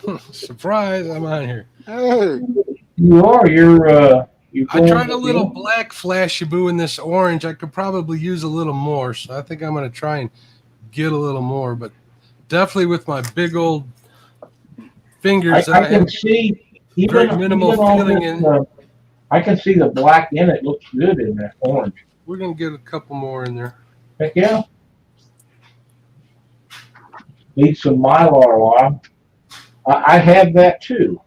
I have a pretty good amount of it actually. It's real shiny, real shiny. And a lot of times I'll have strips of Mylar and I'll wrap down the shank of the hook with it on a body to make it really shine. I have a ceiling fan going on in this room, and that's not helping very much at all. Yeah, I got one too. I fight that a little bit at times, especially with marabou.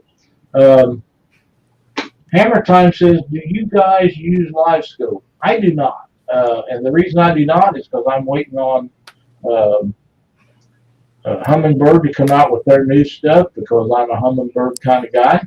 And I know that Mark has Garmin, and his mouth is solidifying right now, waiting to get one.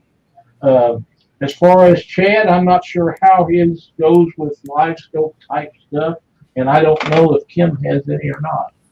I don't have it, but all my friends have it. But all your friends have it? Well, that's just good, isn't it? I just use theirs. Yeah. You know what? I think I can make use of live scope pretty. I think I can use it and or make use of it. We'll see what happens. If anything, it'll help me find the shad here on the river, which is so hard to do. Oh, A buddy of mine picked one up. He's got it set up on a mobile unit. We had it out. We were scoping through some weed lines, and we were able to get on the shad in the middle of summer, which is something that we are not normally able to do so here. And you can see the enormous schools they swim in. Yep. Yeah, they do too. But I know it's out like the Ozark in the wintertime when they all school up. You can pull into a cove where they're loaded with shad, and your screen will just turn red. There's so many of them there. It's amazing. We seen one a week ago that was 30 foot long. Oh, man, that's a huge one. Oh, it was huge. When I was in Ohio, I've never seen so much bait before in my life. I was I was shocked because we don't have those kind of schools of shad and stuff out here by me. Not even close. In the fall, we see them in the dams. Other than that, you really got to work to get them. Right. Brenda Corey says, I waited for a while before, the chat moves, I got to get him back down there, before using live scope, but have it and love it. Alicia Barnett says, I slay white bass with those colors. Red eyes on the shad makes me have the aha moment. Brendan says it's really cool to have 3 different perspectives on how to tie a good jig. That's very true. Let's not get carried away and call mine a good jig. I'm a beginner. I'm not even going to lie. Me too. But by the time I get to the third one of any color, they look like I wanted it to look when I started the first one. There you go.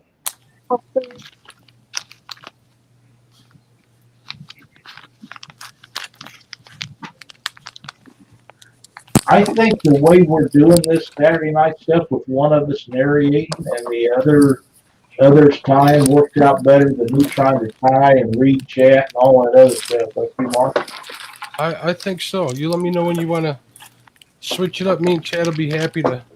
Yeah, absolutely. I'm going to, here in a minute, I'm going to go fill my glass back up with ice and water, believe it or not, Mark.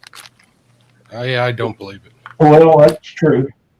But I'm really, really thirsty. After being out in the sun as much as I have last couple of days, on that boat, so I'm drinking a lot of water. Appalachia is neat about 1-inch strip of line where I came up with a jig fly that I think would be killer for white charger. simple and add on to. That's a great idea. Yeah. Kim, do you have recipes wrote down for any of your stuff, or do you remember all of it in your head? Who, me? Yes. Oh, I just remember them all. I done tied so many. There's so many patterns with jigs. It's unlimited, you know. Okay. Do you have any children or anybody that is going to pick that up from you someday? I hope so. I don't have any right now. None of my kids like to do anything like that. So I'm trying to get one of my grandkids in it or something. I got a grandson now that's interested in rod building. And I started making videos to save in case something happens to me and one of them decides, damn, I wish that little grandpa learned how to build fishing rods, and nobody would ever know how to do it. Yeah, because my wife will have a mess on her hands when I go. Yeah. She can just Mr. call me. Lott, I'll be back, buddy. I'll come back. Yep, no problem, Ben. All right. She can just call me and I'll come up and make her an offer on everything. Okay, what we got here?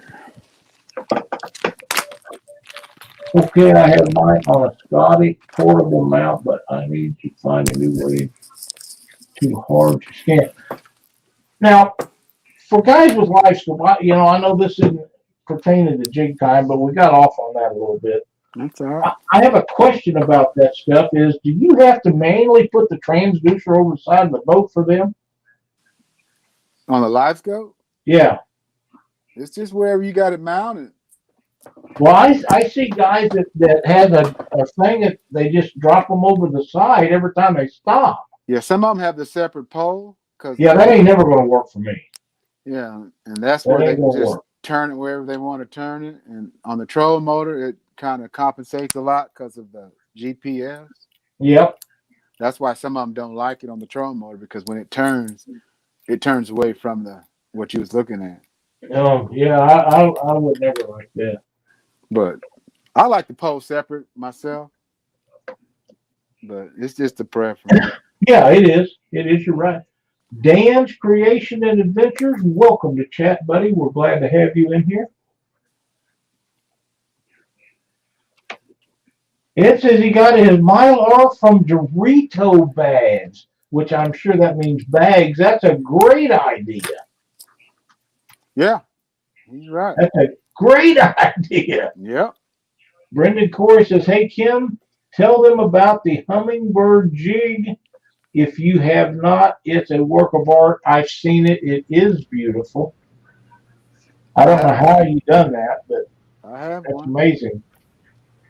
I got a frog too. Nobody's A frog. Oh, I'm not sure we've seen the frog. Oh, you go. I like that blue, white, and chartreuse. That's going to be a great looking jig right there. Look at that. Let me put it on a clip. I can't hold it. Okay. Yeah. Hammer So- Time says, tell Kim to slow down. I'm trying to write all his colors down.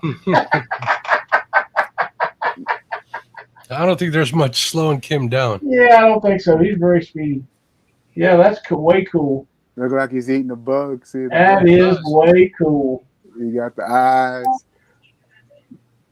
That's awesome. I like that. Even Yeah, got the flippers on him. Yeah. Yep. That's very nice. I used to do that for show at my shows when I used to do shows. And here's the hummingbird. I done gave the rest of them away. But... Slick, welcome to the chat. Glad to have you in here. Says Super Dave is the man. That is hummingbird beautiful. one is pretty darn cool, I must say. Yeah, that's awesome. It's really nice. That's it. Very nice. Now, do you make those for yourself, or can people order those for gifts and such? No, I just made them for myself. Made for yourself. I don't want to get Lyle, into that because I got too much going on. All right, Lyle, tell me, what do you think this one? Do you think this one looks a little better with the black? It's kind of I hard to like see. the black flash in it I myself. think the black flash is a little better than. Yeah. Yeah, actually it shows it as red in the screen through the camera stuff, but I know that it's black, and I've seen it a while ago, but it depends on the lighting that you have. I think in. a few more strands of that mixed in a little better. I think we can improve on it. Yeah, you're doing good. You're doing All good. right, And back to Kim before I knew. I wanted to get started on another one, so I wanted to make sure I The, shared that. when I'm trying to come up with something new, and I do that a lot, I may tie a dozen of them before I get it just the way I want it. Maybe when that's I what need to Then I lock that in, and that's how we build them. Brittany Corey says, oh man, I never saw the frog. That's badass, Kim. And I don't- it is. Because people be wanting me to time, and I ain't doing Yeah, he ain't doing it. Lisa says she loves that one. it. What is this, a tie-off? I'm late. No, Dan, it's not. We're just trying to help people learn how to tie jigs and show them how we do it. Kim has just been gracious enough to stop in and tie a bunch of them with us. And so, yeah, we're doing good. Dave says, that's nice, Kim. Pretty jig. Saw that flash really catch the light at the end, and it looked good. Yeah, I agree, Alicia. That thing, that orange one with that black in there looks gorgeous. Thank you, Alicia. We're getting there slowly but surely. I've only been doing this for a little while. I got 30 years to catch up. But yeah, it doesn't take that long. You'd be doing it just perfect before you know it. Hey, Mark, Yes, sir. I need to go fill my glass. If you would like to take over on the commentary, tell me where you would like the. I can do that. Since Chad's away and you're going to be away, why don't we just leave it on Kim? This way I don't need to go back and forth with you not there, so we can see what the man is doing. How's that sound? That'll be perfect, and I am going to go get me something to drink, and I will be back in a minute. So what's going on, everybody? I'm going to take a little break. Not that it's well-deserved, but I'm going to take one anyways. Let's say hello to everybody in chat again. I'm going to go down the list, make sure we didn't miss anybody. Brandon Corey's in here. Dan Thompson. Dan's Creation and Adventures. What's going on, Dan? Alicia Barnett. What's going on, Alicia? Hammer Time. What's going on, Hammer Time? Jeremy's Tournament Cats. What's going on, Jeremy? Midwest Custom Jigs. Papa Ed. Slicks in the house. Super Dave 365. And Frank over at Twisted Fishing TV. Say hello to everybody once again. Let's see what's going on in chat. I'm looking at that nice white color there. So you had mentioned scent, Kim. Do you use a lot of scent, or are you just a crappie nibble kind of guy? What do you use? I don't use any scent at all. I never have. I just don't get into it. They ain't biting. They just ain't biting. No crappie nibbles either? Nope. Some people use what they're comfortable with, you know. Mm-hmm. Mr. SK loves those crappie nibbles. He uses them. Oh, yeah. He's religious with them. Very much so. Oh, I use them. You know why I like crappie jigs? Not that I think they catch more or not, but if I get a hit on a jig, they'll go right. I'll be missing the crappie jig when I bring the crappie nibble when it comes back. If I like hit a weed head or something, it'll still be there. At least that's what I like to think. And they're kind of messy. They get all over your boat. They get everywhere. You're absolutely. You know what? It's funny you said that. I spent all day cleaning my boat up today, and you know what? Some of the hardest stuff to get out of that carpet was crappie nibbles. Them things are a mess. But I haven't found that it stopped me from catching fish. I catch fish all the time. So. Maybe we'll do that. Maybe next time I get on some crappies, I'll throw some hand ties out there without any crappie nibbles and see if there's any difference. I have to try that for myself. Yeah, because none of my boats, none of us use them. Alicia says, I've collected some things to maybe try to make my own one day. I can no longer get my favorite trusty Popeye, so I bought things to make it look like what it was made of. Alicia, if you could describe that jig, I'm sure you can have Kim probably tie something like that for you if you're interested. Because how often do you do custom jigs, Kim, or do you not? I do custom jigs more than I do anything. See, there you go, Alicia. If you're looking for somebody to tie something for you, he might be able to get you a few. And once you got a few in hand, maybe you can use them as an example to tie your own. She talking about the Popeye jigs? That's what she was called it. He says favorite. Those are like thread neck jigs. They just have a thread and marabou, basically. Okay. I don't know if that's the same one she's thinking about, but she definitely has a favorite. Yeah, she's talking about a Popeye. That's what they are. The ones I know. They're just a thread neck jig with marabou, basically, with no body. With no body? Okay. Yeah.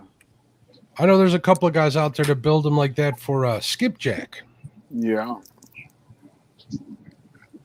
Super Dave 336 says he has to go. Later, everybody. Enjoy the jig tying. Thanks for stopping by, Super Dave.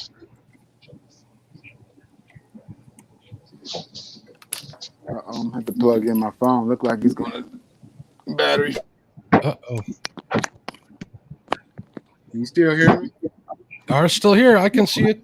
No problem. Can you hear me? I can hear you perfectly. My phone's sorry. And Alicia did confirm that that was a Popeye. So there you go. Now you know where to get one. Let me get Kim's link for you in case you want to check him out on Facebook. You can probably message him there, and if you're interested in getting some, he'll be more than happy to take care of you. I'll put you on the list. I would like to tell everyone that in the link below or in the description below is a link to Kim's website. Check him out. Like his stuff on Facebook. It'll help him. He appreciates it, and it'll let you know when he's doing things. So because Kim does a lot of live stuff, we talked about this earlier, but we got people going in and out all the time. If you friend Kim on Facebook, you'll be able to see when he does live shows on Facebook. He also does Instagram stuff, which I don't know very much about, but that way you can watch him tie flies throughout the week. If anybody's interested, I'm in Crappie Now magazine this month on Facebook. That's awesome. I'm in the August issue, so check it out and see what you think.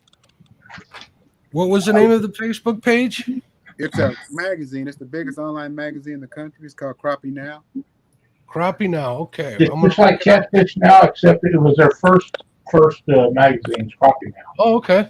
Yeah, they've been around for a while. So it's an online magazine. It's on Facebook. Just type in Crappie Now and hit the website once you see it, and it'll pop up, and you'll see my face in the thumbnail. There's Godwin from Duck Dynasty's on there. Yeah, I just saw his picture pop up when I checked out the website. Yeah, then I'm the third one over. Godwin's a good guy. I've talked to him a couple of times. He's always helpful and very friendly. So He's a good dude.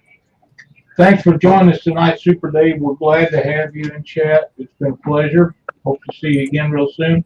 For those of you that are first-time viewers, or if you are an old-time viewer and watch Panfish Nation, if you like what we do when we have these Saturday night jig tie-ins and great guests like Kim Burnett in here, please like and subscribe to our channel. Share it with your friends.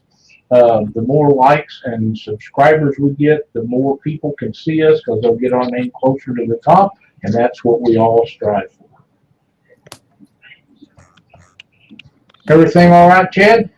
Yes, sir. I had my dad called me earlier, and then a buddy of mine was wanting to know about tomorrow maybe and see how my dad was doing. So my dad told me that they found 3 blockages in his heart. So they were looking at doing a procedure on him either tomorrow or Monday. So we hope everything goes well for you. We'll be keeping you in our thoughts and prayers, my friend. Appreciate that. Hopefully it'll fix everything and he'll be back to his ornery self before we know it. That's right. That's what we're always wanting. Hammer time with a Popeye jig beat for finesse. I tried before I went out. It's just a different profile. Okay. I'm not very familiar with those. In fact, not at all. But here's I like round jig heads. my second one there, Lyle. Let me get you up there, big guy. Yeah, you're too close or something. It's all blurry. But it's pretty. it looks good. You know me, I like my shiny heinies. Yes, you do. And I'll have to ask Steve about that because I don't want to see it. Maurice Casey says, praying for you and your family, Chad. Thank you, Maurice. Alicia says, I'm so sorry. Hey, when I'm done with this one, I'll tie a damsel so they can see how the fly is tied. What'd you say? I said, I'll tie a damsel after I'm done with this one. I'll tie a fly. Okay, great. I'll show you how the damsel's done. You can see the technique with the rubber. Sounds good. Keith Smart says, praying for your dad, Chad. Frank says, I'm too far into fishing to just fish for cats, so I like this show. Well, Frank, we're glad to have you with us tonight and appreciate the comment. I know you fish in little creeks and stuff and little rivers all around where you live, and you catch a lot of variety of different kinds of fish. I think Frank is a kindred spirit with all of us here in chat. I think anybody who's in here is probably the same way. I think so. Brendan Corey says, Kim, what is that coating on the back shank of the hook between the head and the bend of the hook?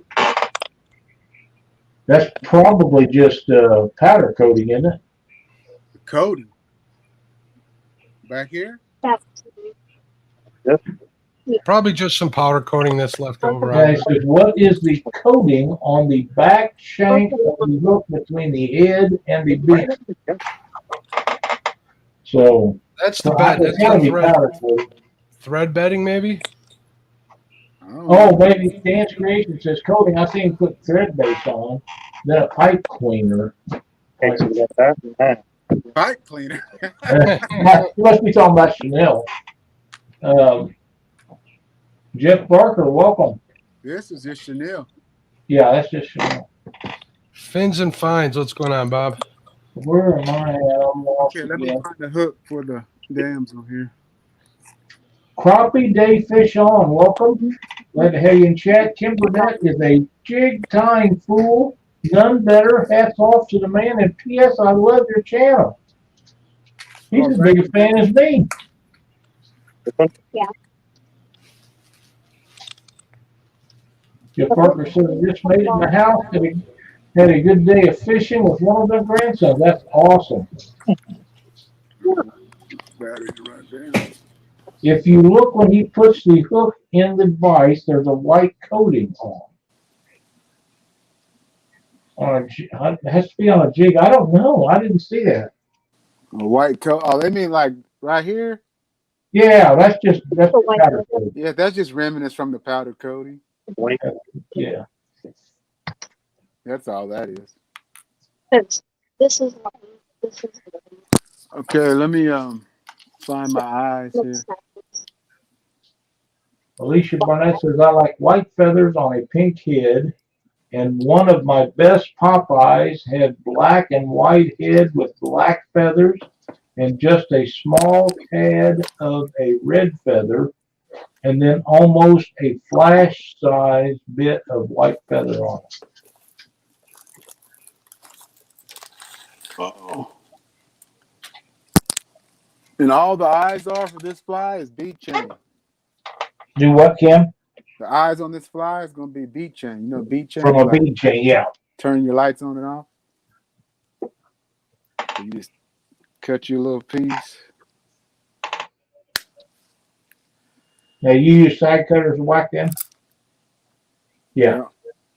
And that just, I just cut a bunch of them up whenever. Okay. But this fly, you actually put the eyes on third instead of first. It helps with the proportions so you don't crowd nothing.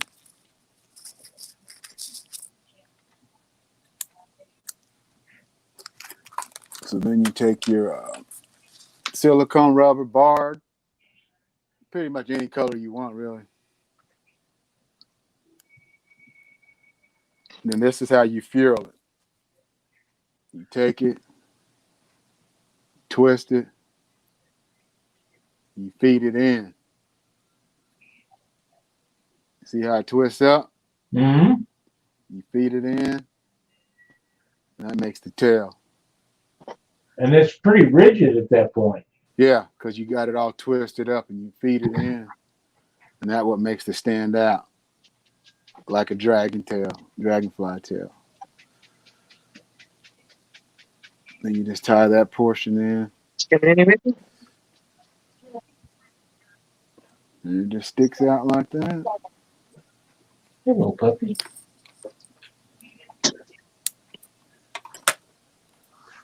Let me see here.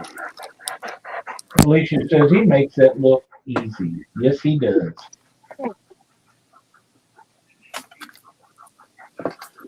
Let me find my little black here. For those of you that has followed me through Catfish Weekly and Panfish Nation, come here. Here. I will give you a sample. I'll go with Hannah. This is my puppy. She's blue. I don't know what I did with mine. I'll just She would use be a this. great duck dog, but we quit duck hunting. I'll years just ago. use this. Then you get you some black chenille. Yeah.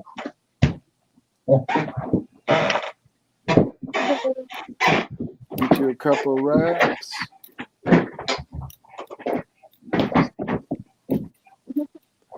It's gonna be the body. Tie it off.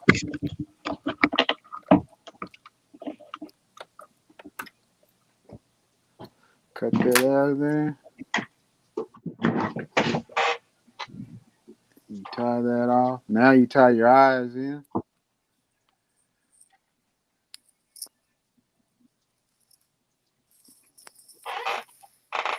Get a couple cross wraps that way. Throw a couple cross wraps the other way. And that locks your eyes in there. And you just figure 8 wrap them.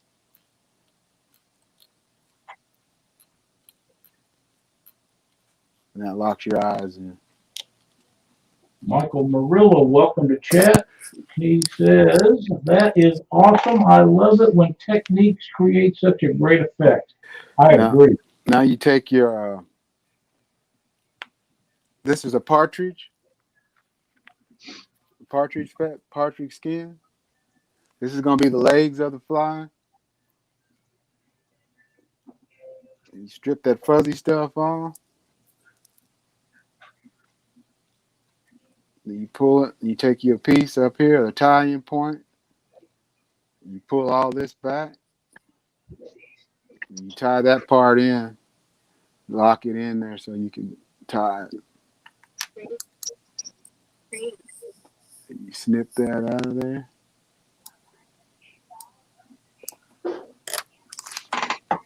Then you got your hackle pliers. These are hackle pliers. So you take your hackle pliers on the stem, and then you stroke them back, get a couple good wraps on it. Yeah, and it blends in better. And you lock that in there. Snip out the stem. That's great. You stroke it all back and get a couple of good wraps in front of it. Then you take, this is called ice dove. Peacock ice dove. You take you a few pieces of that out of there. Then you twist it onto your thread.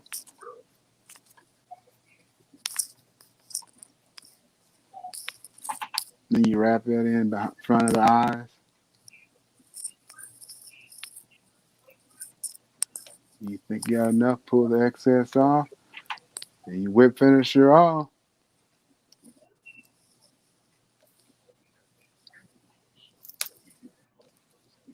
Beautiful. And that is the damsel. That's awesome. That is just absolutely knockout gorgeous. Jeff Barker says, makes it look so easy. Ed says, do you use dubbing at all, Kim? That is quite evident that he did on that one. Yeah, on certain flies you use dubbing. Depends on what fly you're tying.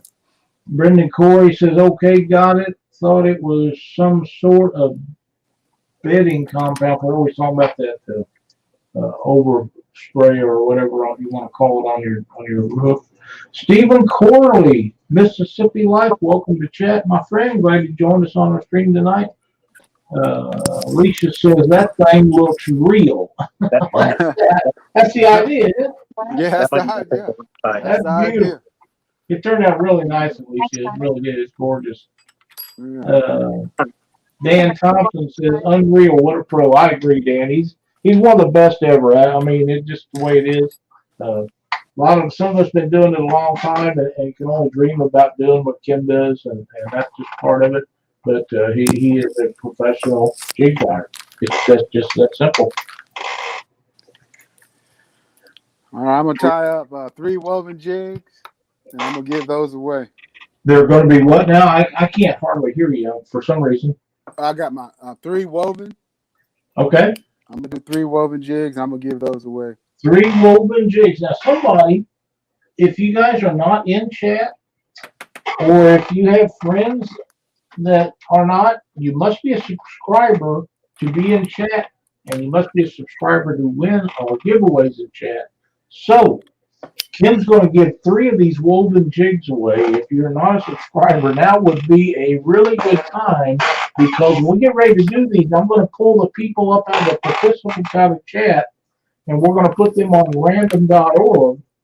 And Mark is going to give some away. I assume Chad is going to give some away. And then I'm going to give some of these white ones away that I showed you at the beginning of the show. And Kim is going to do these woven ones. So if you want to win some of these, you're going to have to be a subscriber. And when we pull you out of chat, you'll go in random.org.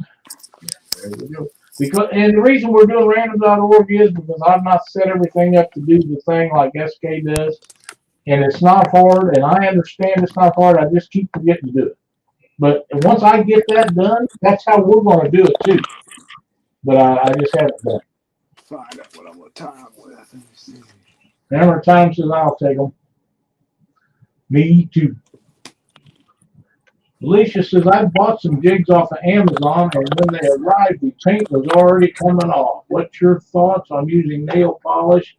If that's all you got, that'll work just fine, Alicia. If that's what you got, that's what you can use. Because, yeah, I agree. Put some clear on it might save your color.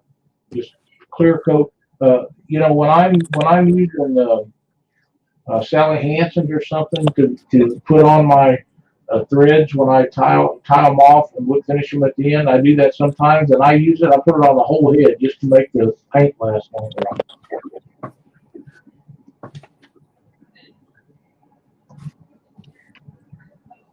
All right, let's see what I find my purple here. Alicia, yeah, I'm not sure whose mod's on here to do the links, and that's still up. I'll use this purple right here. Sally Hansen's nail polish, hammer time. It's called Hard as Nails. Buy it at Walmart or any place. It's not real expensive, but it works really good. I use it a lot. Get all my ducks in a row here. We'll be fine with waiting on you.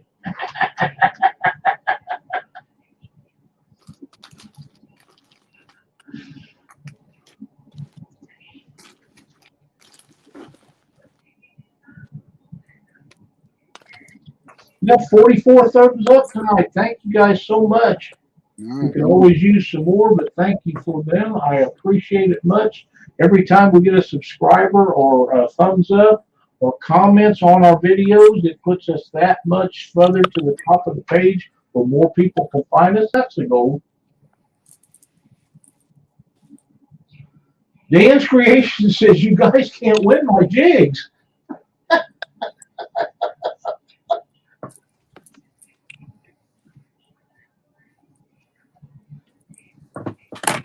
I think last time we did it, Mr. Keith Smart won mine.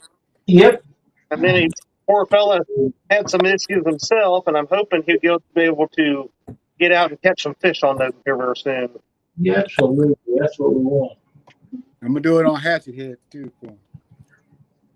Alicia says, I'm about 99% sure I've got all of you. So, Alicia, would you be interested in posting them if we made you a mod?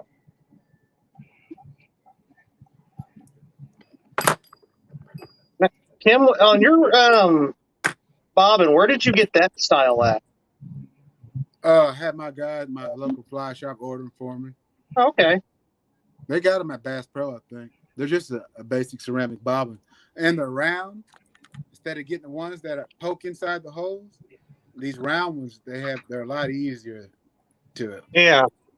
So the round bobbins are the best instead of the ones that fit inside the hole so tight.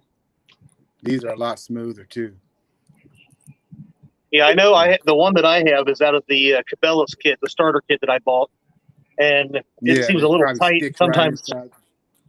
Yeah, sometimes my line, my thread snaps on me because it gets pulling so hard. So when they do get like a little rough, you just take it and rub it on your nose. Get that little oil off your nose and put it in there. Man, you teaching me all kinds of new stuff. See, Mark and Lionel teach me this kind of cool tricks. Didn't know that one. That's new They- on they- me. these two would have told me to stick it up my nose. That's Yeah, I probably bet. not the place I'd have told you. Thanks, Lyle. Yeah. Dan says purple is his favorite color. Mike Sampson, welcome, buddy. Hey, Sampy. Well, these are gonna be purple and yellow.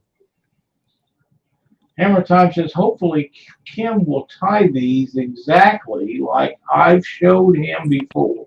Yeah. I'm thinking that probably is not the case. Yeah, sure. Thanks, Jared. Appreciate it.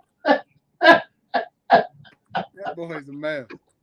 Hey, he must be. You guys must be great friends. He's a mess. There you go. Uh, Donna Morgan, good evening from PA. Thanks for joining us tonight, Donna. We're glad to have you in here. all right, let me put my headphones back in here. Yes, this is Dan talking that for 2-piece. All right. First off, you cut you a piece long enough. We have enough to work with, but you don't want to cut it too short. And you just tie it along the shank here on one side. And you cut you a piece of the other color you want, which this one's yellow. And you tie it along the other side of the shank. And make sure it's on the side right, because it weaves better when you got it in there right on the side of the hook. Got it now. You tie it off. And you can't weave with the bobbin attached, so you have to tie it off and cut it and reattach it at the end.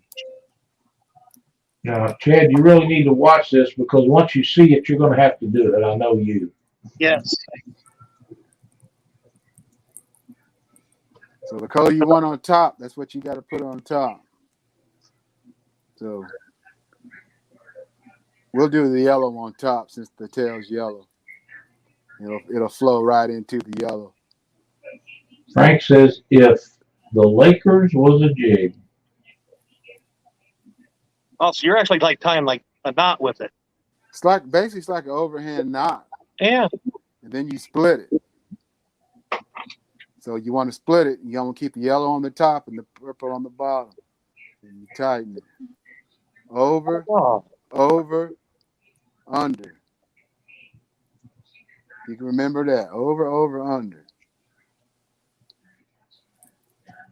Over, over, under.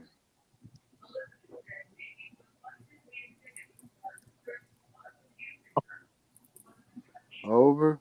And the color you want on top, you go over, over, over, under. So you always want to start with the yellow and take the purple over. Yellow, purple goes over and under, and you split it. That's beautiful. That's awesome. See if we can do one more. Over, over, under. Yeah, that's very nice. Mark, I will bet you this time next week, Chad has that mastered. And now you reattach your thread.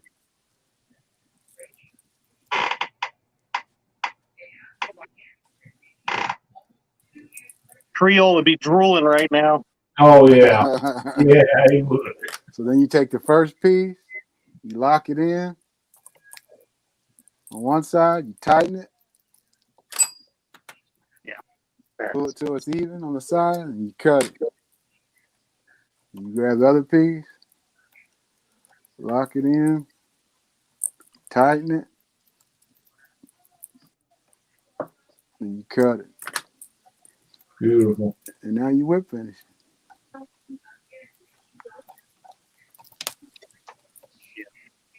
Very nice. Very nice.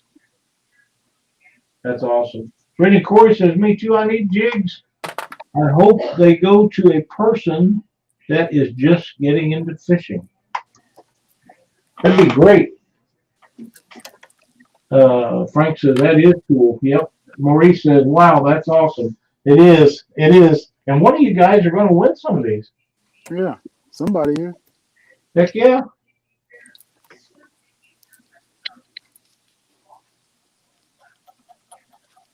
Dan says he's just getting into fishing. Dan, you've been around a little while. Everybody's getting into fishing right now. Ain't they? That's right. That's right. The sad part about this is Mark and Chad and I would see we can't win them, but it's okay because we get the benefit of watching you tie these, so we can learn to do it ourselves. Right, and getting to learn like some of this different stuff. It's awesome. It is. It is. It's really cool, and it's we can't. I know that we're still going and for a little while, but Yep. can't thank you enough for joining us and sharing your knowledge and tying these jigs and giving away a few of them. It's amazing. Oh, you're welcome. Well, I'm going to step away from the camera for a minute. I'm staying in. Alyssa is not wanting to be on camera, but she wants to tie one. Absolutely. All right. What? She don't want to be on camera. I know. Yeah, I think she should tie one so everybody. We'll put her up on full screen. That's what I said, but she said she didn't want it. She already's made Mark feel bad about how much better she is already. She didn't want to make Kim the same way. Oh, Please don't. I'm pretty sure he's not worried about it, but yeah, it would have been great if she would love to do that. We'd like to have her on here with doing that one night with you. Yeah, all the time, Jigs. I'm working on it. She's a little shy, so I we understand. can work on that. That's fine. For those that don't know, Chad has a really sweet daughter, and she's just a ray of sunshine on trips and stuff that we've been to and met her. I really think she's a great young lady, and the fact that she ties jigs and stuff just makes that better. Girl, teach me something. I'm just learning. You don't ever stop learning, do you? No, yeah. Try not to. Yeah, that's kind of where I'm at. I've always felt that since I know so many in the industry, it's better karma to let others take prizes and giveaway. I agree, Frank. On the rare occasion that name is drawn out, I usually donate them right back and let them draw again. In fact, I quit getting in a lot of the drawings because I felt guilty about winning them. Not that I don't think that I should be able to win some, but I don't want anybody saying, "Oh, the only reason he won that was because he's this or he's that." I don't want that, so I just don't do it. Pay attention, hammer time. There you go. Rookie. Nice. 23 HD. Kim got me tying. Just bought a kit and have already tied 50 jigs. Having so much fun. Already caught a few off my own jigs. Awesome stuff. That is great. Who said Guys, that? thank you for being in the chat with us tonight. Me? Yep. Oh, nice. That's a really cool tribute. Michael Murillo says we got Michigan Wolverine colored jigs going on here. Team colors. They make Team colors. They make me sick, like I said, but I'm on time. Oh man. I would never fish them, but somebody Yeah. It's amazing watching Kim tie. You're right, Philip. It is. Welcome to chat. Michael Murillo, you could sell a pile of those in Michigan. I am sure you are right about that. Twisted Fishing, give away a live scope. I'm going to have to pick that up, though. Yeah, we're probably not going to give away a live scope, but somebody might. Michael said, "Oh, or is that purple?" Yeah, it's purple. It's LSU color, buddy. Brenda says the nose oil trick. Never seen that before. I never either, but I like it. Oh, I broke it. Now I gotta redo it.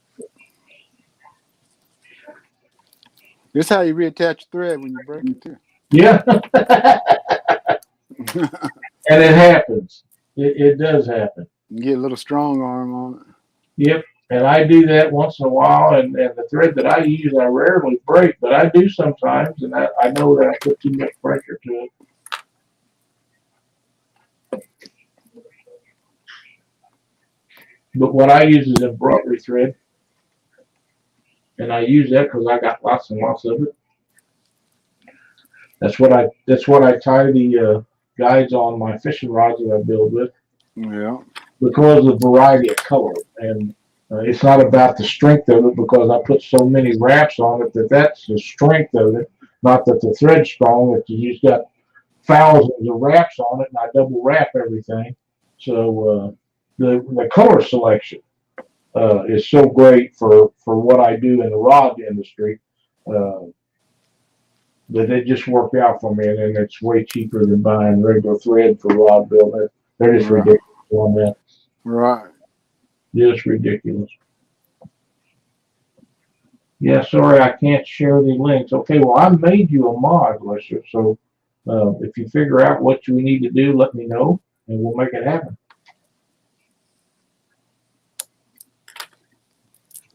We'll call this one the Water Boy. The Water Boy. Since he's from Louisiana, or wherever he's from. Yeah.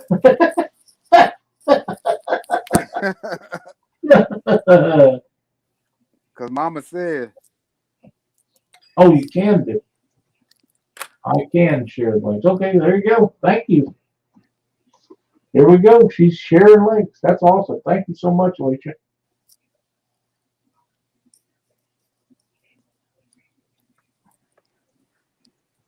And while you're right there where you're at, for people, the way you was talking about keeping ahead of your hook point, when you start that, the whole hook point gap is going to be there. Yeah. Because you're actually doing that in front of the hook point. Right. And that way you got the whole gap that the hook was designed to use when it was manufactured. Exactly, because when you tie it down further, it takes away the gap of the hook. Yep. You're filling in that gap, basically. And I've been guilty of doing that sometimes, and I find that it will cost you hookups when you do that. Yeah, it prevents a lot of short strikes. Yep. And that's how the old jigs used to be tied all the way down to the bend on the hooks when you used to buy them in the store. Yeah, that's how they're tied. Yeah, I don't like that. Mama said you upset because you're tying all them jigs and there's nowhere near the water. Mama said. That's funny. It is. Thanks for the humor, Frank. Oh man. That's hilarious. Oh wow. You have to turn it towards you too when you tie, so you have to turn the jig tilt toward you. Yeah, you have to turn it towards you, so a lot of times, or you won't be able to do it right. And sometimes if you get halfway down and you pull too hard and break it, you're done. You got to start over. Start all over, right? You might as well put that one to the side because it's pretty tight. Once you get it set in there, this weave is real durable. And it's hard to take apart. How much pressure will that chenille take? It'll take a little bit, but you don't want to get to trying to get it too tight or it'll break. Don't want to be heavy-handed with it. Yeah, then you're done. Yep. I do it every now and then, but. So my question to you, my man, is: do you just take a razor blade or something when you're done and cut that all off of there? Yeah, sometimes I just throw it away. Just throw it away, yeah. Because I'm mad. I understand that. I get like that. I get like that. Mark thought that was funny too.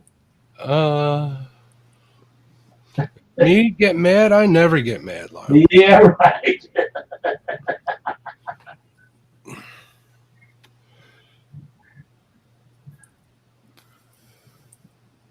Joe Buck 66, I got to run. Great show tonight, guys. I really enjoyed it. Joe, thank you so much for being a part of our show tonight and being in chat. We appreciate it more than you know. We got 42 watching, Lyle. That's pretty darn good. It is. We're doing well for a quick throw together. And of course, we've been planning this for a while. I just was late getting the thumbnail up. I should have had it up a couple of days ago, but you know, I want to get my boat back to where it needs to be, and I've been working on it the last few days. So. Next time we have you on here, Kim, I'll make sure to get a thumbnail put together for you like I did on Panfish Nation. He does that cool stuff, and let's just face it, he's better at it than most of the rest of us. Yeah, I got some more tricks to show you. So all right. Yeah, we're definitely gonna have you back. We'll do this in a few weeks again, and I'll probably holler at you, see if you're interested. I think people get a great value out of watching gentlemen like you. Yeah, because it's not just because you tie these like this, but you're explaining how and why, and that you answer all the questions, and that's a value that can only be put on somebody of your caliber. yeah. I'm just a teacher at heart, man. That's just what I like to do. Alicia, you can just share Panfish Nation on this channel, and if we need to make you a model, if you're interested and want to put links and stuff up, or just be a part of it on Catfish Weekly, I'll be happy to do that for you. Yeah, Alicia, the rule of thumb that I usually follow with sharing links is always make sure you share links to people that are in the chat, supporting the chat at the time. Those should always come first here. That's the way I do it. The rest is up to you. Very nice of you to be able to do that. Man, them are beautiful, Kim. They really are. Keith Smart says, I enjoy watching this. Well, Keith, we're glad that you enjoyed it. I like that. There it is. That's gorgeous. It really is. Well, that's all I got. So I'm tired out. I'm surprised Dee's got to be somewhere near because purple is her favorite color, and there isn't too many that she doesn't win. Cindy likes purple too. I build her rods are purple and different things. So what we're going to do is I'm going to go over to our YouTube channel and off of StreamYard, and I'm going to reach in here and I'm going to pull out all the participants that are in here. Please ask me to pick a number, Lyle. What's that? Please ask me to pick a number. No. Come on. No.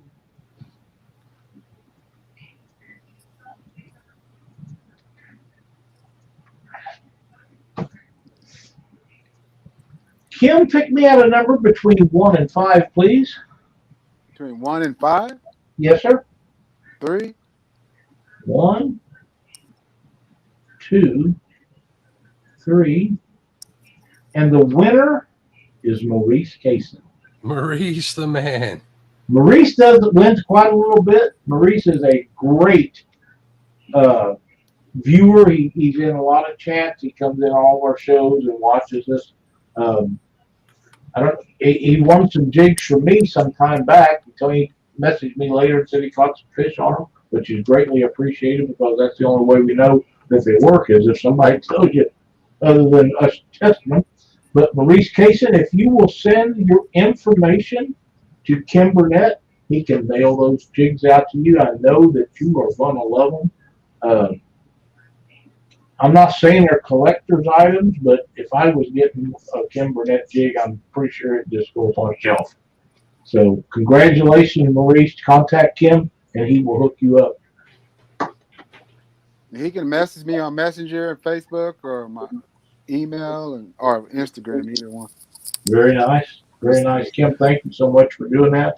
We appreciate it. I know Maurice is going to, and he said, okay, thanks, Kim. So he's going to do that. Nobody deserves to win them more than Maurice does, and I know that he'll enjoy them. Cool. All right, Kim, thank you so much for for being part of the show. We appreciate it. I will contact you the next time we do one, see if you want to join us again. And if not that time, maybe we can make it to where it works out sometime for you. I know that it's been a long time, and thank you so much for helping and answering all the questions. Absolutely. Thank you for answering my questions, because I had a few. Anytime. All right, buddy. Now, guys, don't run off yet. We're going to give away some more jigs. Chad's, or was you going to give some away, Chad? Sure. Okay. Yeah, I'll give one of each of the 3 different ones. I didn't know if I showed that last one yet, but Okay. Let me check and make sure I've got everybody loaded up in here. Oh, there we go. Hey, you better show Chad's jigs. They don't need to see me anymore. thank Calm you down, again, superstar. We enjoy seeing you, Kim. Oh, yeah, I bet. Even if you do, even if only all you can make is LSU jigs. That's it. I hate it, but somebody had to do it. Beautiful, though. I just want to show the contrast the way they look, Yeah, I'm definitely going to be trying that pattern you've been using right there at the end. Yeah. They're gorgeous, man. Get everybody. But I'll do the same thing, as Mark. I've got 3 different jigs that I tied up. I'll give one of each away. Well, when Lyle switches it over, we can show off the ones we're giving away so that people know what they got coming. Okay. Kim, you want to pick me out another number between 1 and 5? 1. 1 it is. And the winner is Papa Ed. Way to go, Papa. Are those the ones you're sending them, Chad? I don't know, Lyle. Is that for me or for Mark? Well, it's for Mark, but it doesn't matter. Okay, that works, Papa Ed. I'll send them to you. If you want to, if I believe he is on Facebook, send me your address, and I'll get those mailed out to you this week. Yeah, let's switch over and see what he's getting. Oh, here we go. Gonna give a 1 of each 3. I tied those today. I'll pick the best ones of each one. I'm finishing up the last one of the third one, so we'll get there. Very nice. And that's a box that comes from Steve at Limits Tackle. Them are great boxes. I've got 3 of myself. I really like them. Okay, Chad, let's see what you got, buddy. All right, actually, I'm going to give 4 away. So I've got. Oh, trying to show me up again. Yeah, I got the gingers in there. That's beautiful. And then we got our pink one. Oh, there we go. I really like that. Our pink. That looks to me And like we got this nice blue and gold. that's always a good color. And our black and silver. Very nice. Very nice. I knocked my camera over, so I don't know how I'm going to be able to show mine to be here in a minute. But let's go ahead. We got random.org up.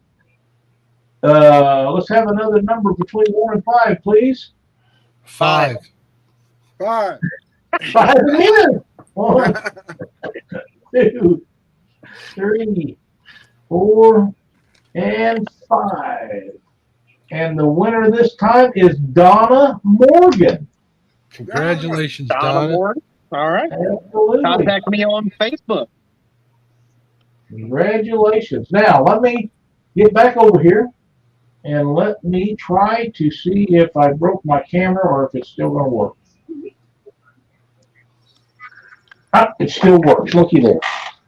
I'll get it up here as close as I can. How's that, Mark? Is that close enough? I don't see anything. I just see me. I mean, I'm pretty, but. Well, we got to get you off there. Yeah, get him off of there, please. Let's see. I was hoping to see Alyssa on there. Okay, I see what my mistake. Show me that jiggy thing. I don't know if it's going to focus in. There you go. That's the jig we're giving away. It's white, white, and white. I like it. We call that one ice fishing. We're going to call that, we're going to give you 3 of those, and I'll throw in a couple of extras so you have a little variety in case you don't like white. And I got the chat pulled up, all the members in there. I need numbers one more time. 5. 5. I like the 2. 1, 2, and the winner is Twisted Fishing TV. Frank, send me your shipping information, and I will get them right out to you. Congratulations, Frank. Absolutely. Frank's been in a lot of the chats and a lot of the shows here recently. We're glad that he joined us tonight, as always. And I'm sure everybody appreciates them putting stuff in the chat as we go. So we want to thank you guys for joining us tonight. Let me go through chat right quick to see how far behind we are. Pretty something. I'm not sure where that goes. Polar Twisted Fishing. D asked me to send him to her. Holy shit. Oh, wow. Did Papa Ed say he didn't want him? Crappie Day Fish On says, does the Chad sell jigs online? So, the Chad, do you sell jigs online? I have not begun selling these awesome jigs yet. I have more practice to do on making them a little bit better. I'm getting there. You know I'm going to say pick a kid to send them to, Frank. I suspected that. I tell you what, find a young man in your area that would like them or enjoy them to get out of there. And I'll be happy to mail them to them. Just let me know where it was at. That's an outstanding gesture for you to do. Appreciate it very much that you care so much about kids to donate your winnings to them. It means a lot. Thank you, Dan. Glad you enjoyed the show. And Texas Tiger, congratulations for the master lesson, Kim. So, and that's true. It is. It's an education from master class jig tiger. That's the only way you can look at it. All right, Lyle, real quick, Papa Ed said to redo the drawing for mine, which is giving me a complex because people are offering to pay for Chads and people aren't taking the ones I can even give to them. D stepped up and wanted them, but he had to D, but maybe we should draw again. What do you think? Let me get the chat revisited here. Sorry, Mark. Oh, I feel annihilated. Oh, man. Don't do that. Just kidding. I'm good. Okay. I love your dick, buddy. You do. Good thing. All right. Kim, let me have another number, please. 4. 1, 2, 3, 4. And the winner is Texas Tiger. Texas Tiger, how you doing, bud?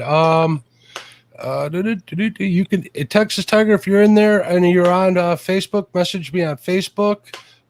If not, speak up in chat, and I'll just give you out my email address here verbally rather than type it in there. So let me know. All right. Yeah, you said it was Donna Morgan. Yeah. You can, like I said, message me Chadwick Fields on Facebook, or you can go to Fishing with a Chad on Facebook and message me through there. Either way. Yeah, Texas Tiger. Also, my email address is on the my about page on the Catfish and Crappie YouTube channel. But Chrissy Brown joined us. Glad to see Chrissy in there. Haven't seen her in there tonight. I didn't know if she was taking a break from Ernie or just how that was working out. Does Mark sell his jigs online? I do not, but thank you for asking. I appreciate it. We're trying to make you feel good, ain't they? Heck They yeah. are, Kim. That's why I love some of these people. I would totally pay twice as much for Mark's jigs as mine. Me too. He's so wonderful. Oh, I feel better now. Thanks, guys. Oh. Listen, I think that we've shared enough information for one night. We want to thank everybody for tuning in and watching us tie some jigs tonight. It's been a great show. Kim, I can't thank you enough for coming in here. I know the other guys feel the same. It's awesome to have you be a part of what we do on a Saturday night for entertainment purposes. I like that one, Chad. That's Alyssa's little jig she just made. No, she done good. I was going to say you're getting good finally, Chad, but now we know what's going on. Yeah. Now we Good know. night, Mark. Just kidding. I love you, brother. Alicia says that technical difficulties, but made it back to the wrap it up. Alicia, our new moderator, thank you so much for sharing out links. It means the world to all of us. We appreciate it. If you guys have not subscribed to Kim on Facebook, please do, and go check out his YouTube or his website. There's a link in the description below about that. We Crappie appreciate it so stopper much. jigs. Yep. Crappie stopper jigs and You have flies. merch too, right, Kim? What's that? You got some pretty cool merch, if I remember correctly, right? Yeah, I got hats and shirts. There you go. There you go. Get your Kim Burnett stuff right there. If you haven't liked and subscribed to Panfish Nation, please do so. We appreciate it so much. And I want to thank everybody for watching us tonight. We'll be back in a couple of weeks, don't you think, guys? Yeah, I think so. I'm gonna throw in a free decal to that whoever wants to. Okay, Awesome. good. That's outstanding. Thank you. You never know about us. We may do this again next week. It may be 2 weeks, maybe 3 weeks. We're not on a tight schedule, but we're going to do it some more. Let me know. Absolutely, we will, Kim. Thank you. Appreciate it very much. Thanks everybody for watching, and we'll see you Mondays, Thursdays. Yeah. For all of us. All right, y'all take What? care. I'm out. All right, See you, Kim. Kim. Thanks Thank you, buddy. We'll see. All right, guys. Bye-bye. You guys ready to go? Go where? Yep. We're still live. I will be heading to bed here soon, so You too? I can hopefully get up and go fishing for a few hours in the morning. Yeah, I'll I be have working on my plans. boat again until I get it figured out. Yeah, hold on a second. Hey, everybody watching, I plan on going live tomorrow. Hopefully the weather will cooperate, but we're going to go chase some flatheads tomorrow. I'm thinking we're going to get on some tomorrow. I got the right bait, and it's about the right time of year, so let's go after Daytime them. flathead fishing. They can't beat it. Let's go after them post-spawn hogs tomorrow, guys, so we'll see you there. Absolutely. And Chad, you're going to be where on live? I don't know if I'll go live or not. I just want to make sure I want to try to get out and do some fishing. It's been pretty rough out here the last couple weeks, so they've got to turn on sometime around here. But what body of water will you be fishing? Planning on going down onto the Ohio. Okay. Very good. Thank you, Dee. Glad you enjoyed it.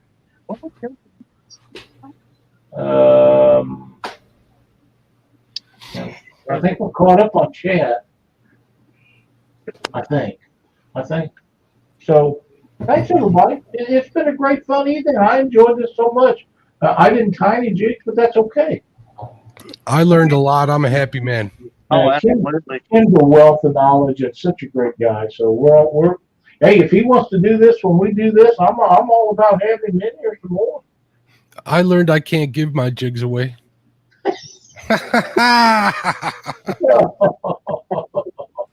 Thank you, Dee. Thank you for sharing them out. We'll have Dee and Alicia and them sharing links now. That'll be outstanding. So, and again, I want to touch on this a minute before we leave. I know a lot of people make everybody that joins their chat a moderator. To me, a moderator is somebody that has a job to do. They have to take into consideration if somebody says something off color, how to discipline them.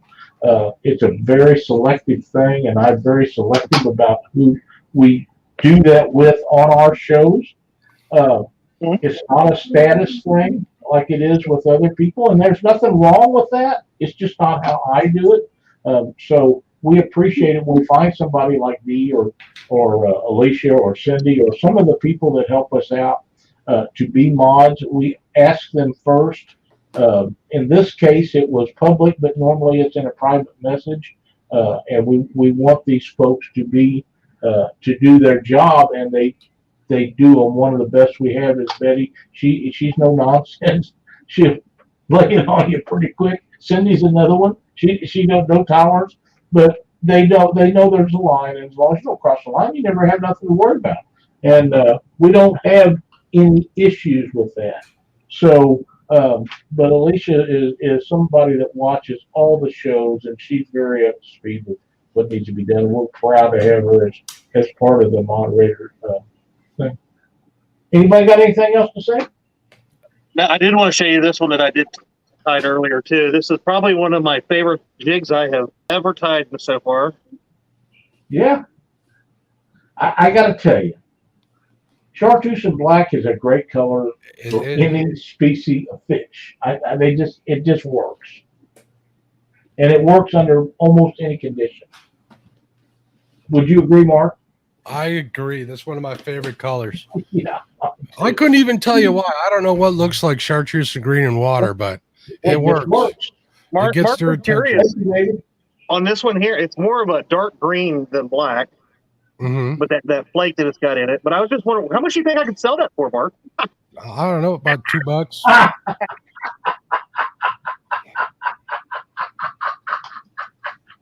Oh, just another dig. Oh, man. Thank you, Texas Tiger. I think so too. I think we're doing good. All right, guys, we're going to end her. Thanks for joining us tonight, and we'll see you next trip. See you, everybody.